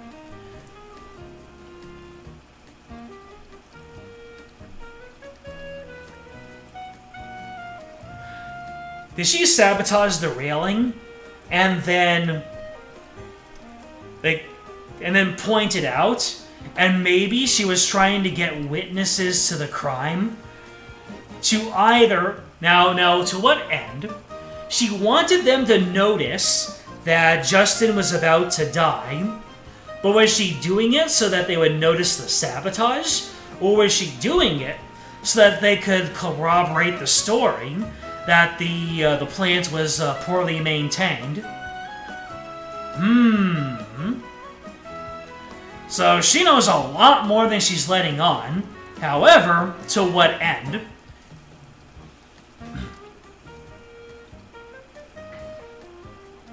We'll just have to figure out more as we go along.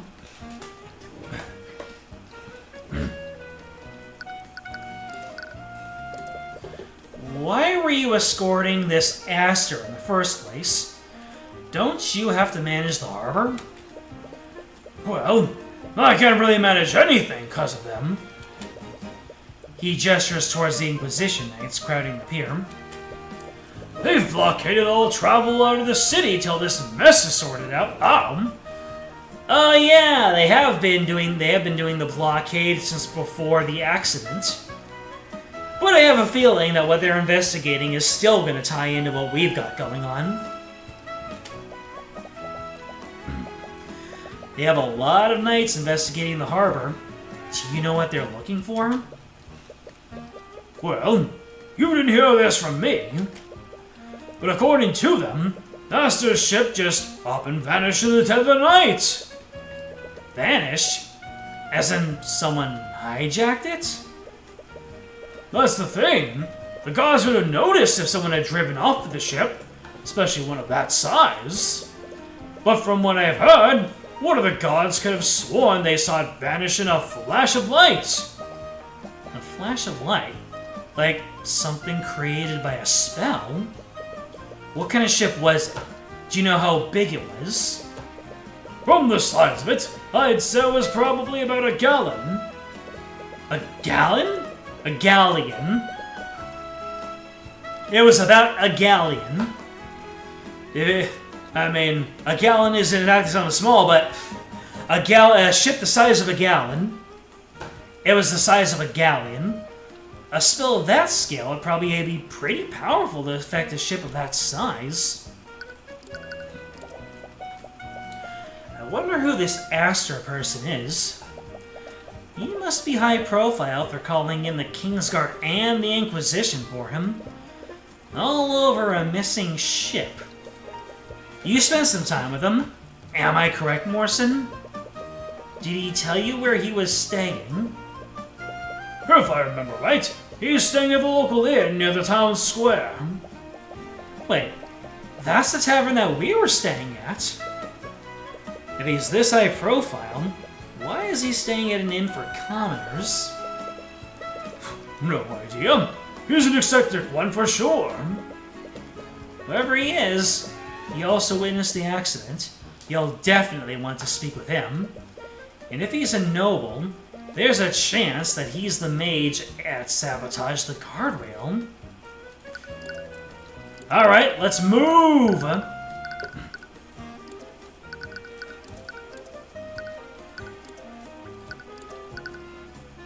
This is it, right? Yeah. The Ageman Tavern.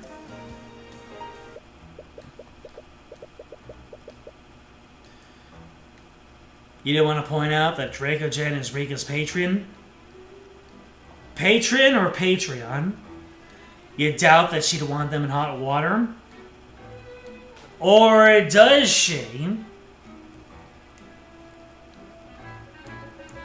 You don't know. Maybe Lord Von Sanctus's deep pockets got to her.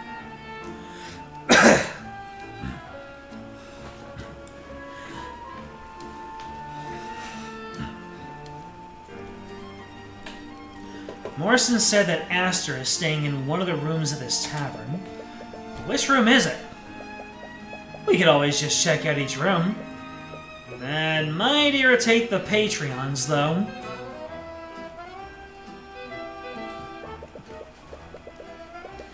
If Aster doesn't want to be found, we might alert him if we annoy too many people. I guess you're right. Your family owns a tavern, right? If you had to put a VIP somewhere, which room would you choose? I guess it would be the one at the end of the hallway. That's the one I use in my family's tavern.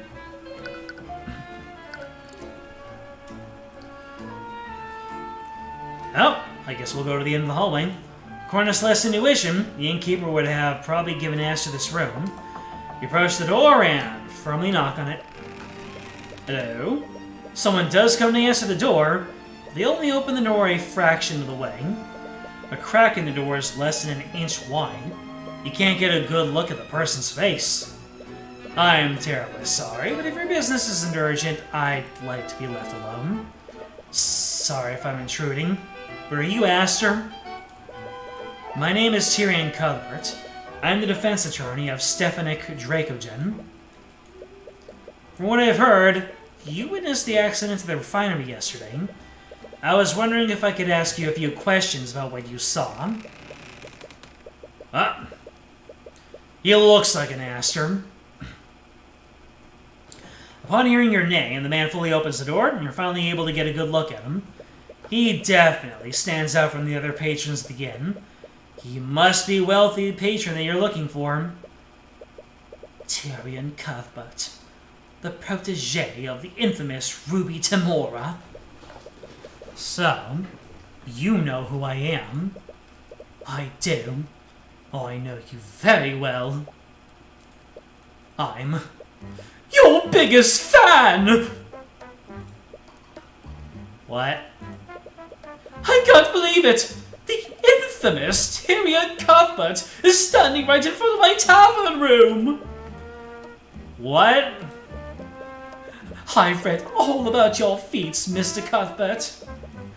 You successfully indicted the head of House Pierce. You did think twice about confronting a member of House Frege. Oh, Frege. It's not Freya, it's Frege. And you even defeated Lord Von Sanctus in the chess tournament yesterday. I'm so lost right now. And you must be Celeste McCoy, Tyrion's first client, and the Crimson Demon of the Eastern Kingdoms. How did you find out about that name?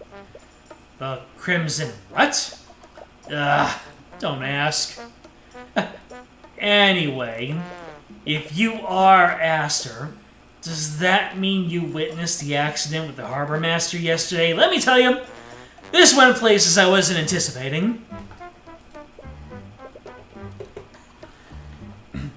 We basically opened the door and Graha Atia just jumped right out at us.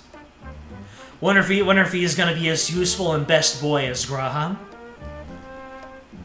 Yes, I did. Are you going to interrogate me about what I saw? I'll answer whatever questions you have.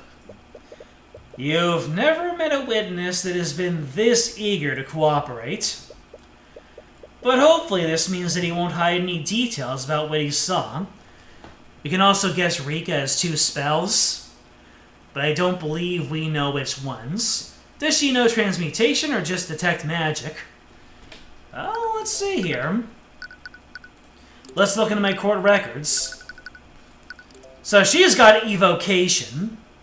Evocation is the type of magic that was in the vats. So that's not nothing. Aster is such a good boy. He's bestie material. I will immediately trust him with everything.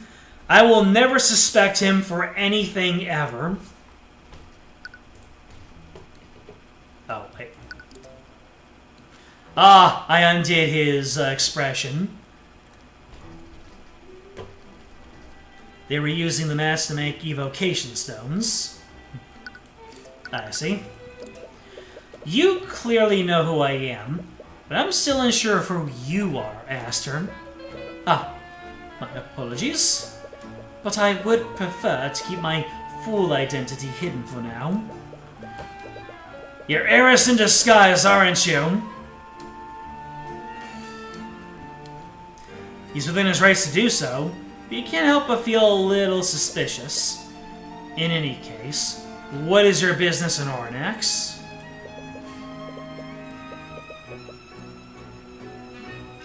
I was accompanying a ship transporting goods to Lord Von Sanctus. The same ship that was magically stolen. Oh, I'm surprised you found out about that. Oh dear. The King's Guard have been trying their best to keep that information hidden. But I suppose I shouldn't expect anything less from you, Mr. Cuthbert. Flattery will get him nowhere. What was on that ship? Must be pretty valuable to be worth stealing. I doubt there was anything on that ship worth drawing the eye of the entire kingdom. The truth is, during the time my ship was stolen, I was supposed to be on it. I see. The theft of the ship might actually have been an attempt to kidnap you. That's my current theory anyway. It wouldn't make sense otherwise. He seems awfully calm about this. Suspiciously calm. According to Morrison, you were also in the refinery that night. Did you witness the moment the victim fell into the vat? I did. Could you tell us exactly what you saw? Every detail you remember could be important. Well, it all began when I was visiting the refinery with the harbor master. I was inspecting the refinery's machines when a girl frantically ran toward us. She was hysterical. It looked like she was trying to tell us something. But we couldn't hear her over the noise of the machines. When she realized that we couldn't hear her, she simply pointed at the walkway. That's when we saw Justin Wave fell off it and into the vat. This next question is very important. Did you see the victim braid the guardrail by leaning on it? Yes, he broke the guardrail before he fell. His testimony matches exactly with what Morrison saw. Both Noah and Astor's testimonies match each other identically. Maybe a little bit too much identically? The way he fell was very strange, though. Strange? What can you mean by that? You mentioned the way he fell, the way the victim fell was strange. Did you feel like the guardrail broke too easily? Why, yes. How did you know? It matches with the statement that the harbor master gave us. You don't want to reveal the traces of transmutation that you found in the walkway. At least not yet. But yes, the guardrail broke the moment that Justin leaned on it. And his body was extremely limp when falling too. His body was limp?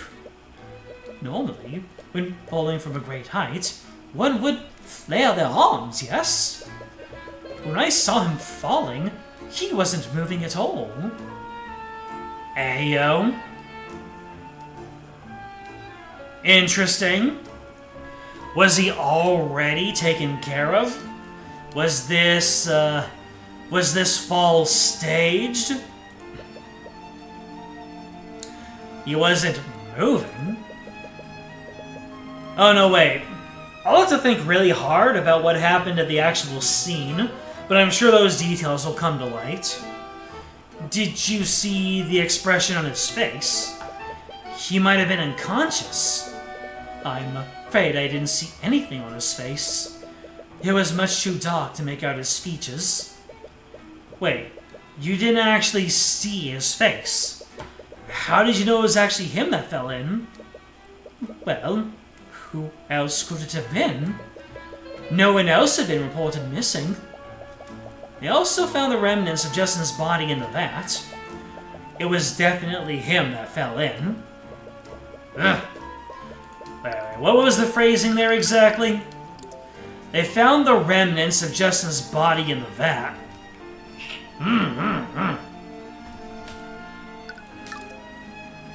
You don't have much reason to believe that Justin might still be alive.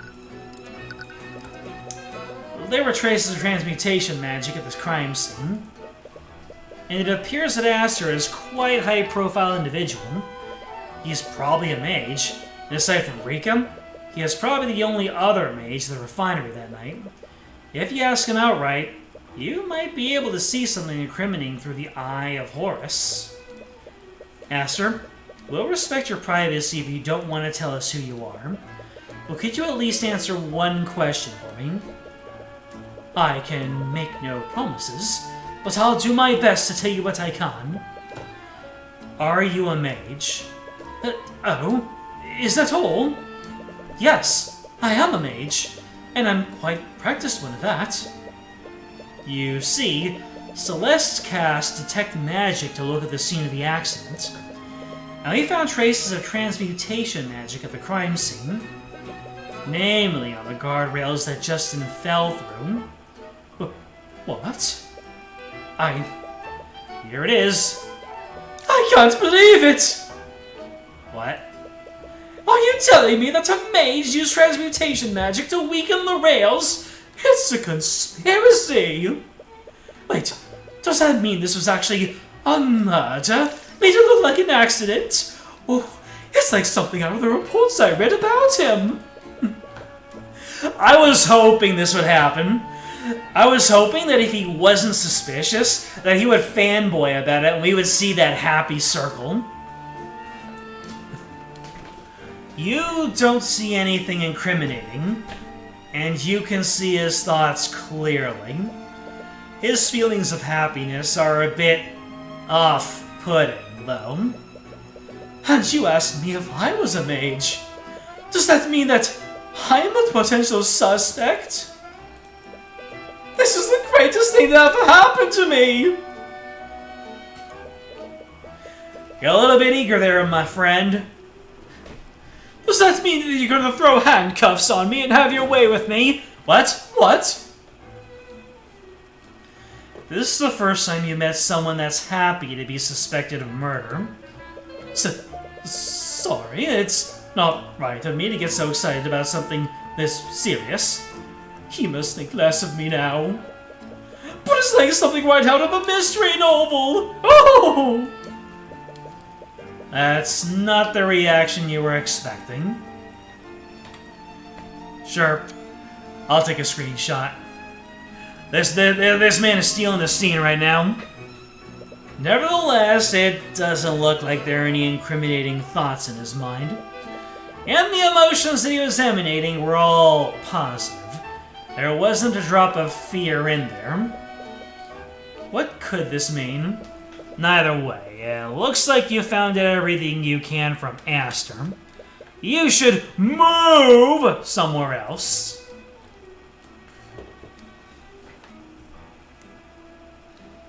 His clothes seem trustworthy, and you mean that. Gotcha. Alright. Let's see, so the town square is where we talk with... Oh. Looks like things are a little bit dark in the town. Well, it's currently night anyway. We've been here, we've been here, we've been there. So, I guess we'll go to the cafe. Tyrion! You're back! Did you talk to Mr. Draco, Jen? I did. I'm still not sure what to make of him just yet. But after what I've seen today, I don't think I can turn a blind eye to what's happening. There were traces of transmutation magic on the guardrails. Regardless of their motives, someone sabotaged those rails with the intent of harming an employee at the refinery. One question I have. 2 people said that she was trying to talk to them. What does she want to tell them? If this truly was a murder, you have to find out who did this and why. I'll represent him in court for the criminal case. Thanks! It really means a lot to me. On that note, you were at the refinery when the accident occurred, am I correct?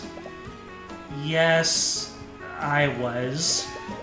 May I ask you a few questions about what you saw that day? Of course. I'll do whatever I can to help. Oh, what's this? She's got a psychological profile? Am I gonna have a reason to argue with her? By the way, why were you at the refinery that day? Didn't you have to work at the cafe? I was making a food delivery to Justin. Wait, you were delivering food to the victim? Yeah, he never had time to make his own dinner. So, I always delivered his dinner during his evening break. But that night, I couldn't find him in the freight area, so I went looking for him in the refinery building. So, the accident happened while you were delivering his food. Mosarika Tudor was delivering food to Justin Way during the time of the accident. Justin apparently never had time to make food for himself, so she delivered his dinner to him every day. Mosarika didn't find Justin at the freight area that day, so she went looking for him and spotted him at the refinery building before he fell. Alright, we're getting some information. Did you talk to Justin at all before the accident? I did. When I finally found him in the refinery building, he seemed busy. He told me to leave his food in the break room. He was busy, but according to Dracogen, he shouldn't have never been in the refinery building in the first place. Did he say what he was busy with? He said that he had a meeting scheduled with Mr. Dracogen. That can't be true, though. Dracogen didn't mention anything about this. Unless... Mosarika Tudor briefly interacted with Justin Way before the accident.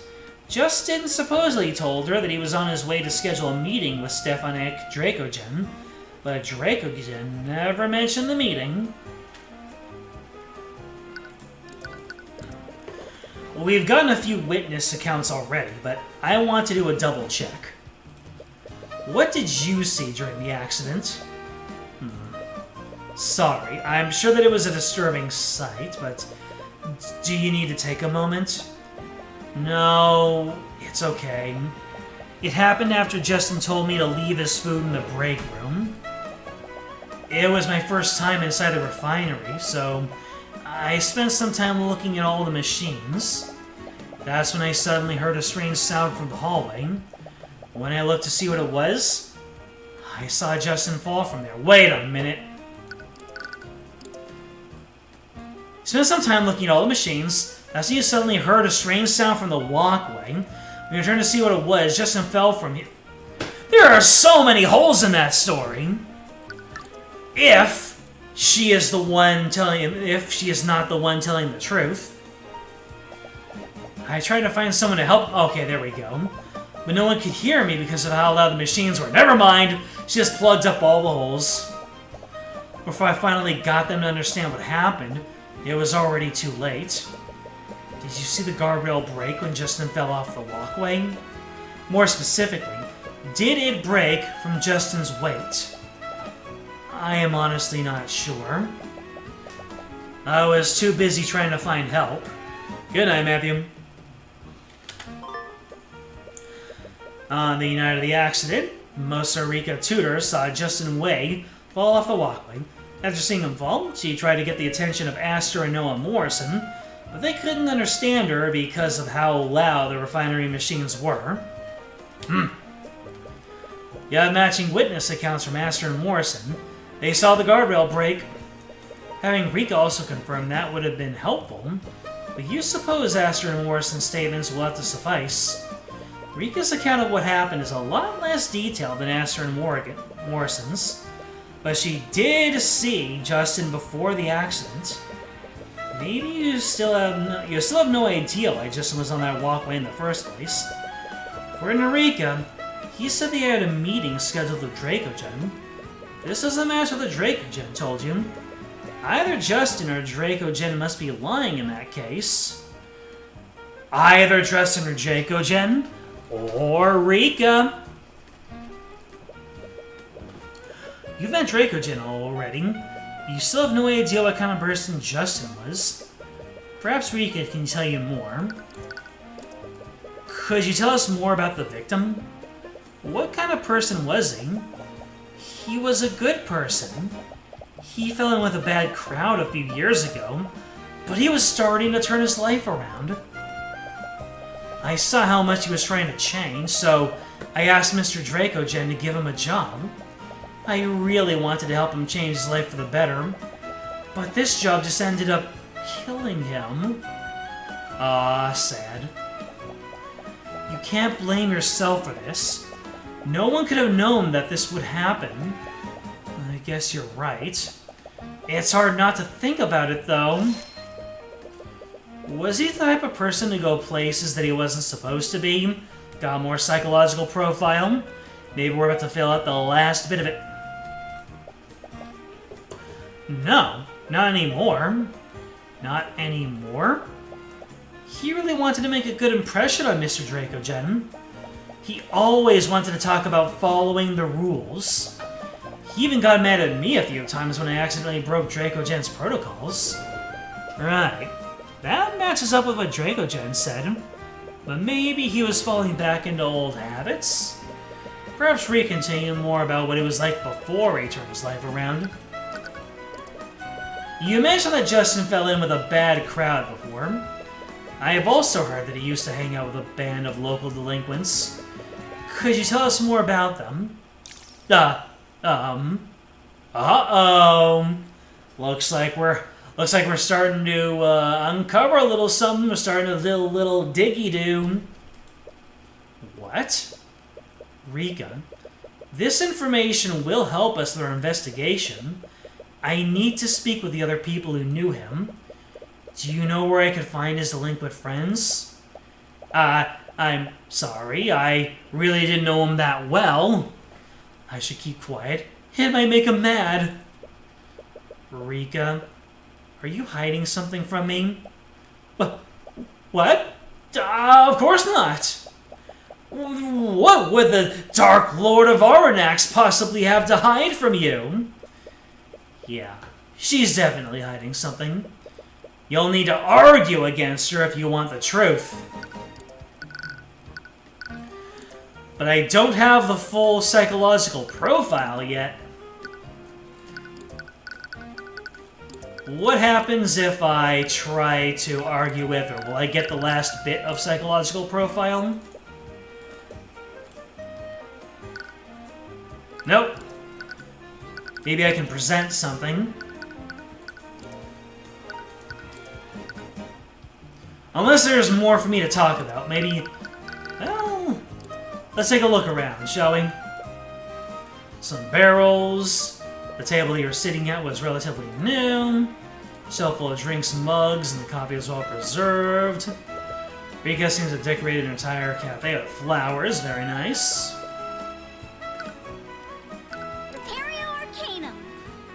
No magic to find here. Okay, so I've seen everything here, and I've seen everything there. Did I do the traces here though? Let's see. Nope, nothing to find here.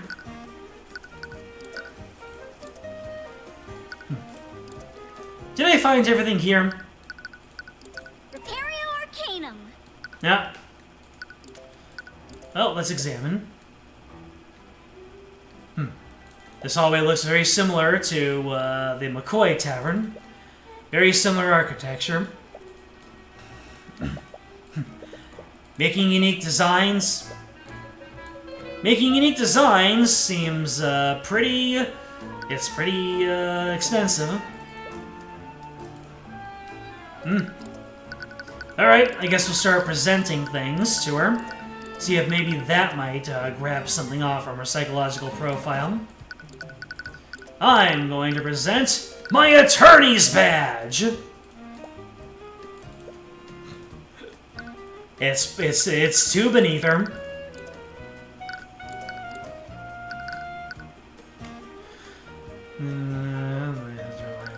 Justin's job. Nope, nothing to say about his job. Oh, let's see. Nope, nothing to say about the testimonies.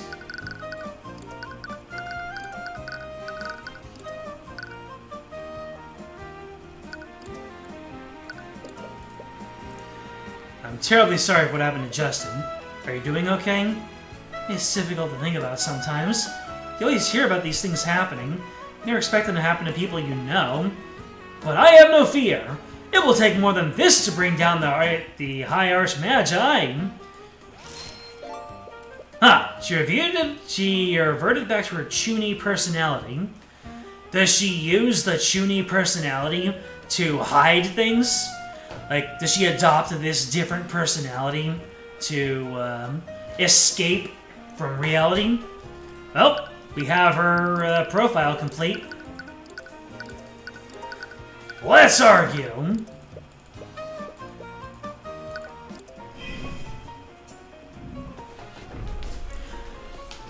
It's argument time! Alright, what's your psychological profile? Let's see, Eureka will perform questionable acts to protect people she cares about. She has your best interest in heart and will always act in a way that she thinks is beneficial to your well-being. She isn't very good at deception. She often reverts to her dramatic, chuny personality when trying to hide the truth from you. Oh. So maybe she does know more than she lets on, but she's trying to keep me from getting too much information so that I wouldn't fight against the nobles. Rika, you know about Justin's friends, don't you?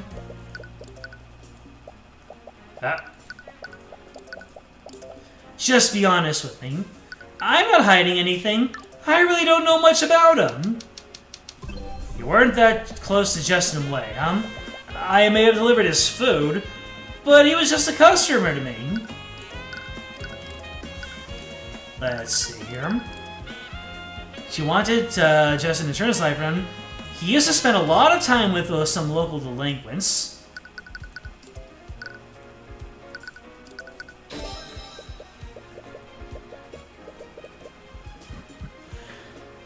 I'm out here slandering the most chuny waifu. Hey! This is a legal sim visual novel. Everyone is on my sussy side unless they prove themselves innocent. I might have believed you delivered his food because he was a good customer, but that wasn't all you did for him. You saw that he was trying to turn his life around, and you begged Draco Jen to set him up with a job. You wouldn't do that for a customer you barely knew. Well, that still proves nothing. I'm Mosorika Tudor, High Archmagi of the Cadmium Flame. Is it so hard to believe that I took pity on a stranger? I only helped him because I'm a generous person. It would only be right for me to equip a commoner with the means to change his life. Okay, so you only helped him because you're a generous person. Let's see, rationalize. You said earlier that he was a good person.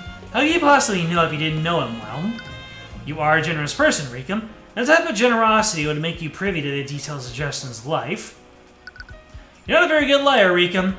You would have risked a lot by asking Draco Jen to hire a stranger. You're not a good liar, Rika. Yeah, you would have risked a lot by asking Draco Jen to hire a stranger.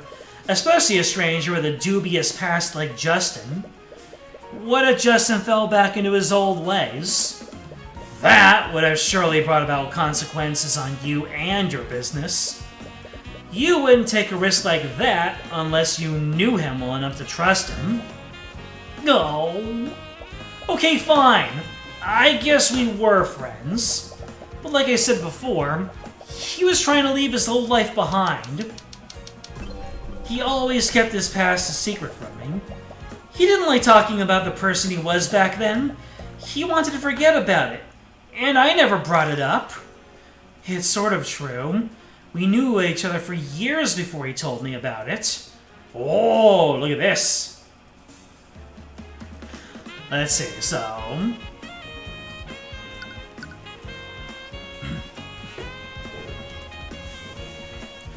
So she says he always kept his past a secret from me, and it's sort of true. We knew each other for years before he told me about it. Use this against claims that contradict thoughts seen through the eye. I doubt that, Rika. In fact, I'm sure that you were friends for at least a few years. With a friendship that old, I'm sure he would have confided in you about his past. What? No, you need to stay focused. Rika, I don't know why you thought you had to lie about this, but I need to talk to Justin's former friends. Is that really necessary? Yes, I need to know why he was behaving so strangely before the incident. His friends might know something about him that you and Dracogen don't. But that doesn't make any sense.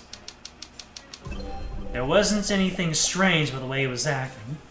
I think you're just overthinking this, Tyrion. There wasn't anything strange about the way he was acting. Let's see. Yep. Oh. Somehow. Oh, but the way that he was away from the... Okay. I'll have to think about this a little bit closer then.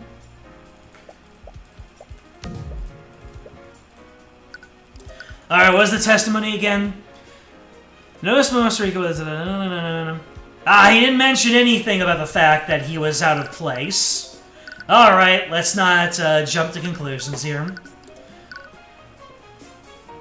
They couldn't understand her because of how loud the refinery machines are. Most Rika Tutor briefly interacted with Justin Wade for the accident. Lily told her... Oh. It was the suspicious testimony. Pardon me. I jumped to conclusions, and I made an ass out of Ming in the process. You didn't want to overplay your hand before, but it looks like you don't have a choice now. Rika, Justin told you that he was heading to a scheduled meeting in Dracogen's office. But according to Dracogen, Justin wasn't even supposed to be in the refinery building yesterday. What? Rika? Justin might have lied to you. No. He would never do that! Wait. Who told me about that? Was that Aster who told me about that? No. Someone... Where did I hear that, that testimony anyway?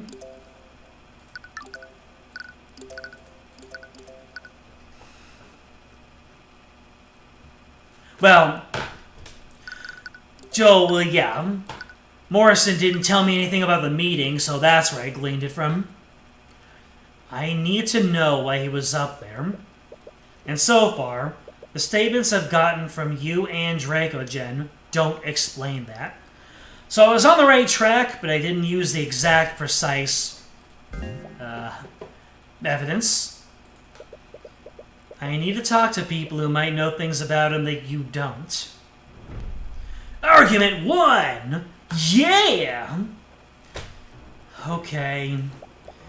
I'll tell you where you can find them.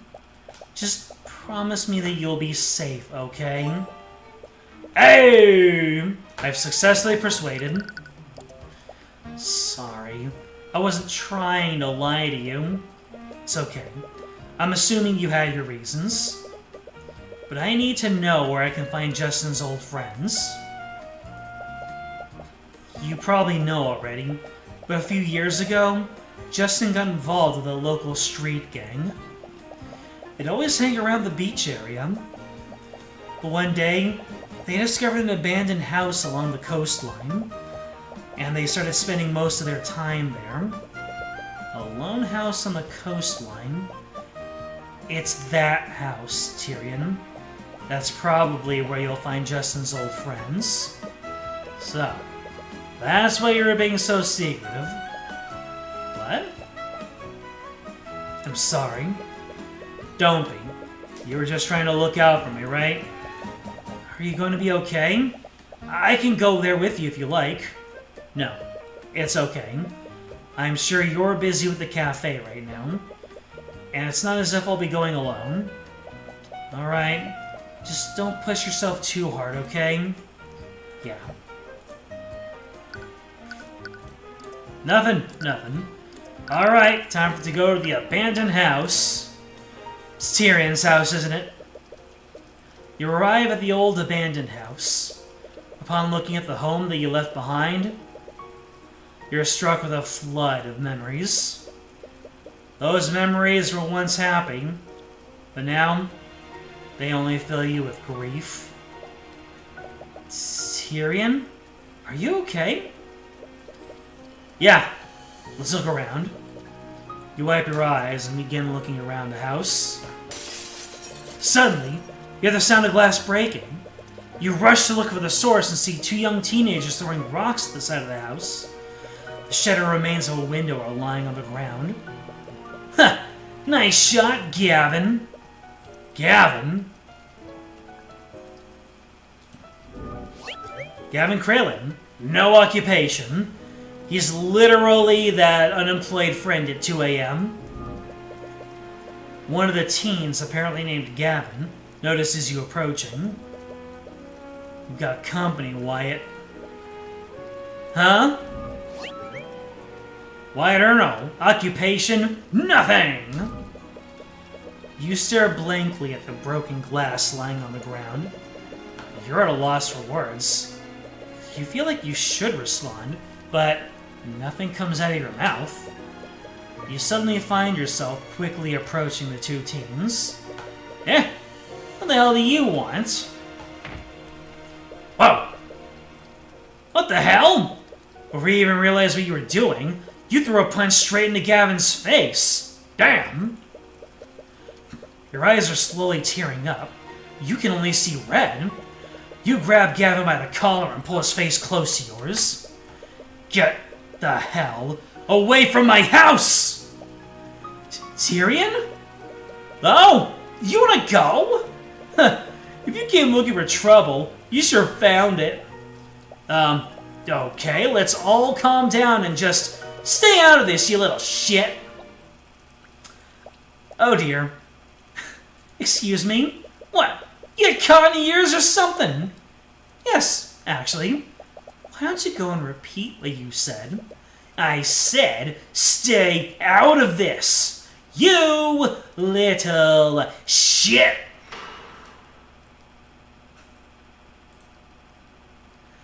I can't believe that Gavin dies in Case 3 of Tyrion Cuthbert, our attorney of the Arcane.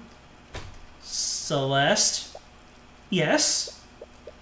I am sorry for losing my temper back there. I didn't mean to drag you into this. It's okay. Our emotions get the better of us sometimes. Celeste? Yes? I think you might have overdone it a bit. Nah. Celeste? Yes? I don't think he's breathing. Come on, just give him a second. You suddenly hear the very bruised and broken form of Gavin, sputtering and wheezing on the ground. It looks like he's finally regained consciousness. See? He's perfectly fine. You're fine. Wyatt is staring wide-eyed at Celeste. From the shaking of his legs, it looks like he wants to run away, but he's too frozen by fear to move. Don't bother running. Even with a head start, I can easily catch up to you. Anyways, those two are probably Justin's former delinquent friends, right? Are you okay with talking to them? Yes, of course. With your emotions in such disarray, you completely forgot why you came here in the first place. But you do happen to know the young man who died at the refinery yesterday? These guys are after Justin? But he's already dead! After Justin? Was there someone with a grudge against him? Wyatt clearly thinks that you were sent on someone's behalf. It wouldn't hurt to play the part to get more information out of him. We're not gonna hurt you. We're not going to hurt you anymore. We'd just like to ask you a few questions about Justin. Yeah, sure, man. Whatever you want. Alright, you two talk. I'll work on popping Gavin's shoulder back into place. A little disturbing how nonchalantly she says things like that. What can you tell me about Justin Wang? According to a few witnesses we spoke to, you used to be friends. Friends is kinda pushing it. We used to hang back in the day, but we don't know more. It was weird when you started talking to us again. I thought he left for good. But he started talking to you again. Why? He just needed some of the old gear that he left at the house. Old gear? What kind of old gear? You know, his thieves' tools. All the tools you need for lockpicking and safe cracking. Tools for lockpicking and safe cracking? How would Justin need those? What would Justin need lockpicking and safe cracking tools for? Well, he needed to get the gold that he owed your boss. So, he owed gold to someone. Word has it that he was working for the merchant that owns the refinery. I guess the owner trusted him a lot. Hold on a second, what was that? He was working for the merchant that owns the refinery. Okay, yeah, that checks out. He's working for Morrison. I guess the owner trusted him a lot. Justin said they had a way to get access to the safe in the guy's office. Justin was always a whiz when it came to breaking and entering. He even had tools that could crack magical locks. Getting the gold out of the safe would have been an easy score for him. Wait, Justin was planning to rob Dracogen?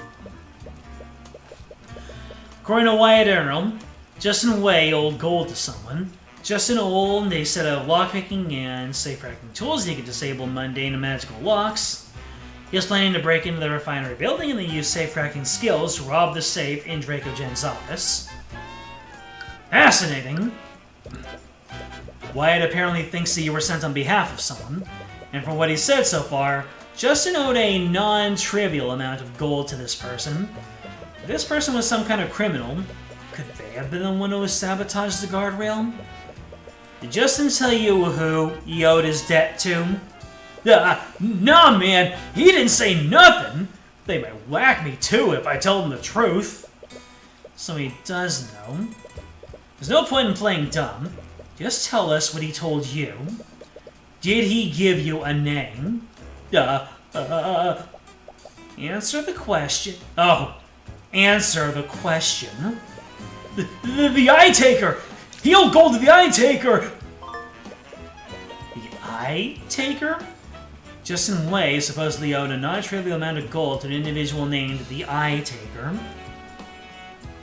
Like, are we talking like Eye of Horus Taker? Perhaps one of the citizens in Oranax can tell you more about this person. So, yeah, a criminal named the Eye Taker. The Eye Taker? That must be some kind of criminal nickname. Why does that sound so familiar, though? Either way, you need to find out who this Eye Taker is. Might be best to ask someone else. Alright, we're done here.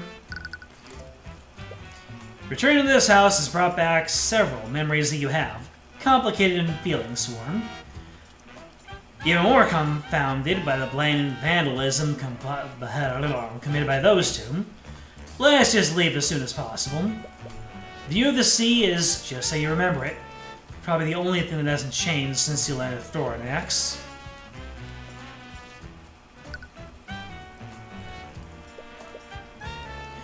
Several new weeds and plant life have grown. Doesn't look like anyone is taking care of the area. Repario Arcanum. Oh well. Guess we're done here. Maybe we're going to the town square next. Hey, Tyrion? Yeah? Back at the house. What was that all about? I've never seen you get that angry before. And you said that it was your house. Yeah, it was my house. It was? Ever since we arrived in this city, you haven't really been yourself. If you want to talk about it, I'm fine. And I don't want to talk about it. You're not fine! I can see it on your face. Please, just talk to me. It's none of your business. That came out a lot louder than you wanted it to. Celeste, I'm sorry, I didn't mean to... Without a word, she quickly walks ahead of you.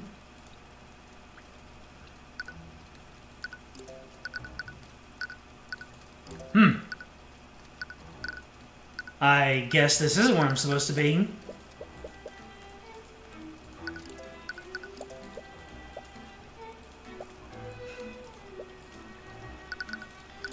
Alright. So who will know who the Eye Taker is? Guess we can just start from the top. Do you know who this is?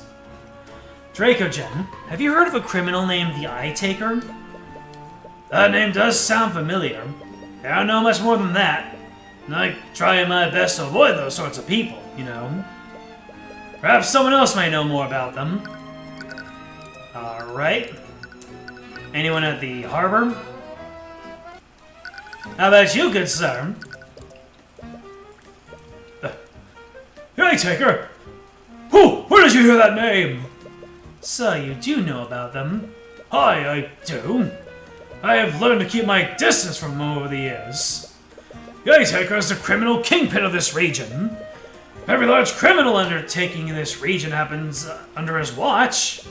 Oh, every crime happens under his watch. He's that big of a deal? Of course he is! More importantly, how did you hear about him? From what I heard, Justin Way owed him a huge debt. Justin owed them? I knew he used to run around with a bunch of rogues, but I never imagined... Oh, by the scaled lord.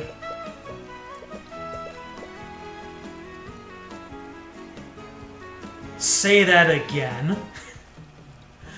The murderer said that exact same thing. I know it's a common phrase around here, but it's just interesting that you're the first one to say it.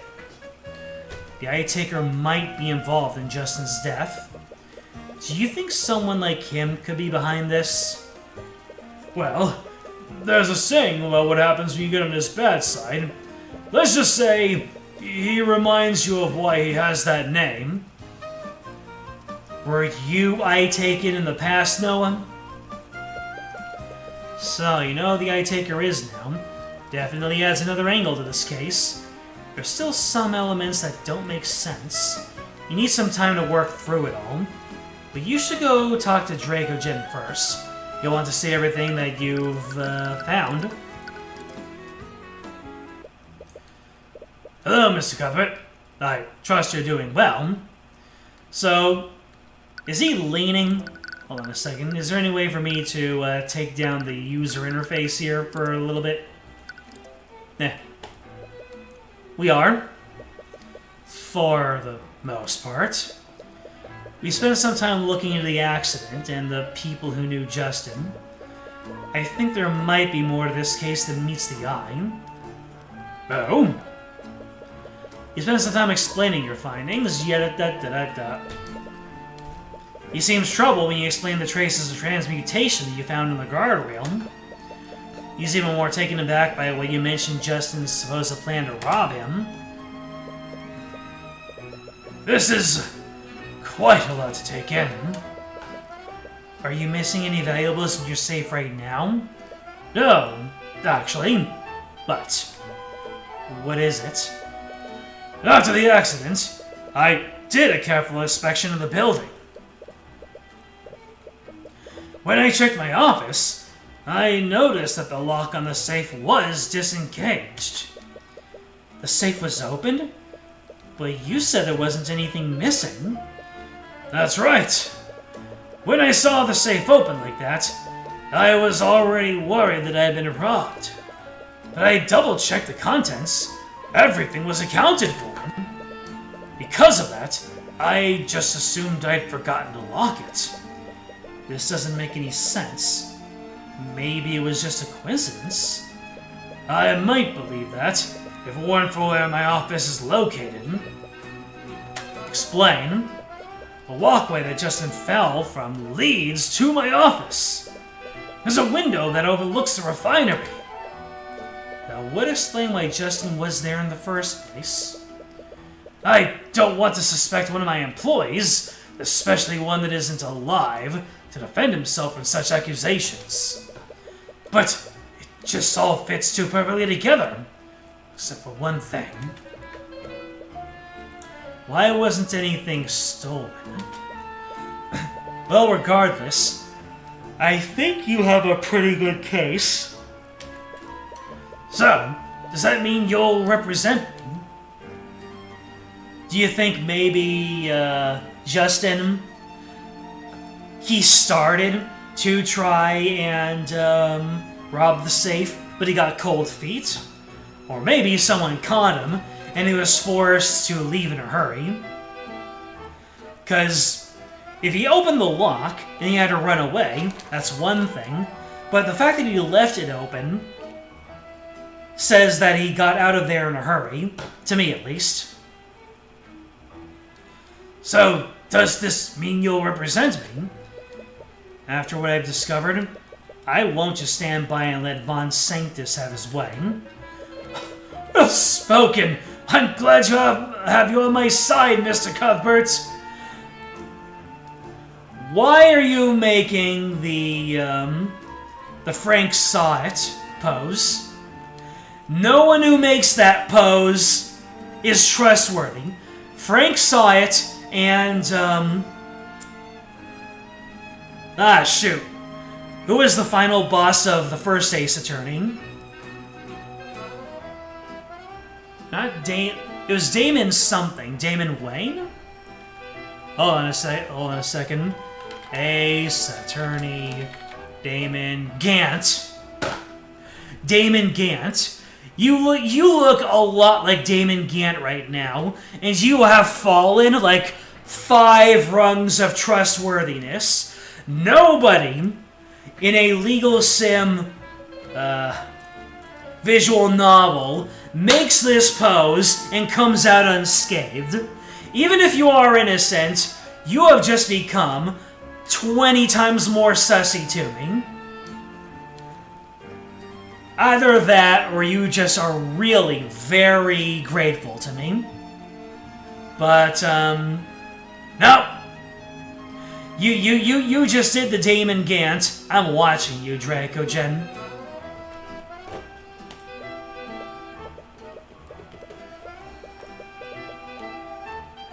What if Dracogen staged the whole thing? And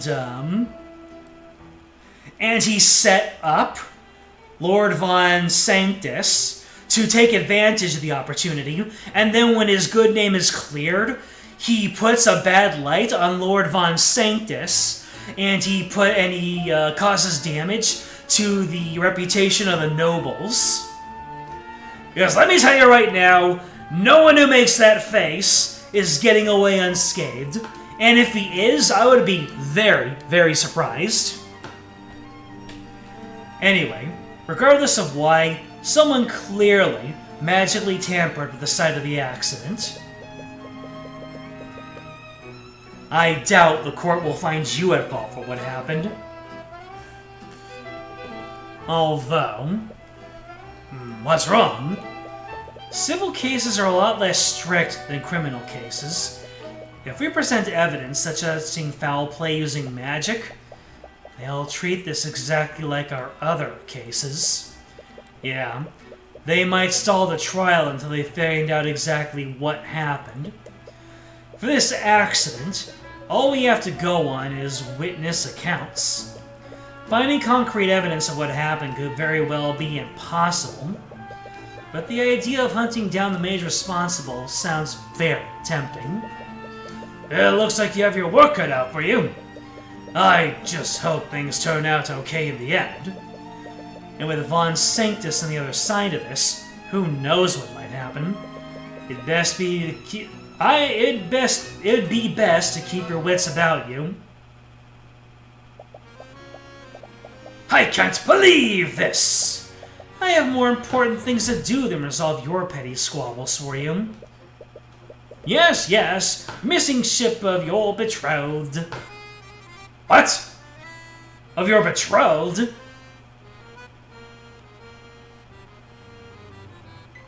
Are Arya and Aster arranged?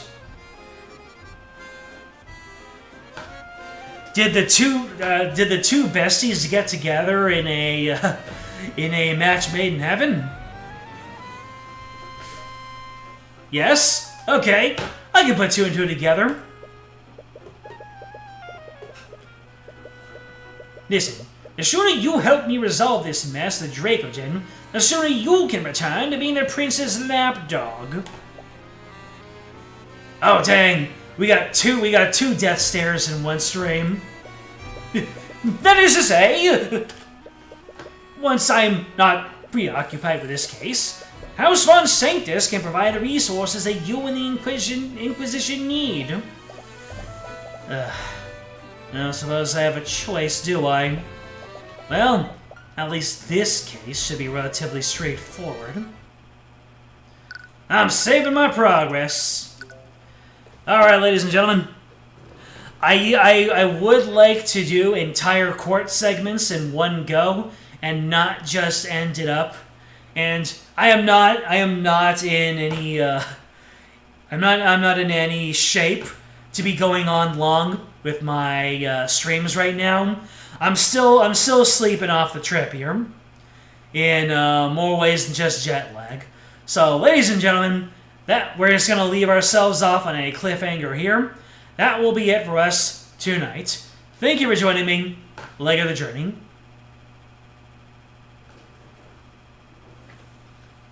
This is the moment that you get that confirmed. I see. So they might have hinted at it before, but now they just plainly spell it out. It's a great time as always. These cases are never straightforward.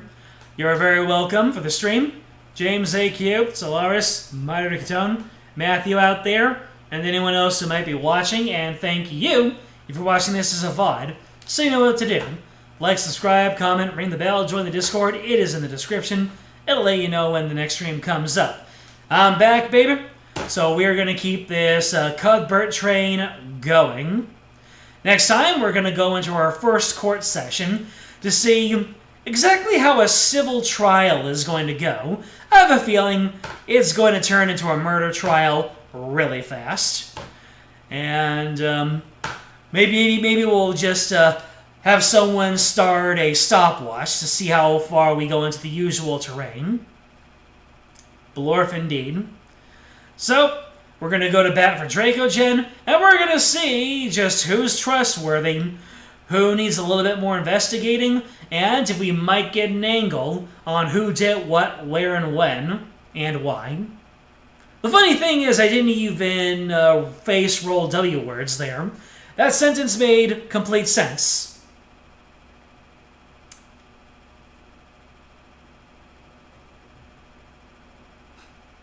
Born to legal sim visual novel, destined to Blorf indeed. Alright. Episode 3, Court Sequence 1, next time. Until then, I'm out. I'm going to bed.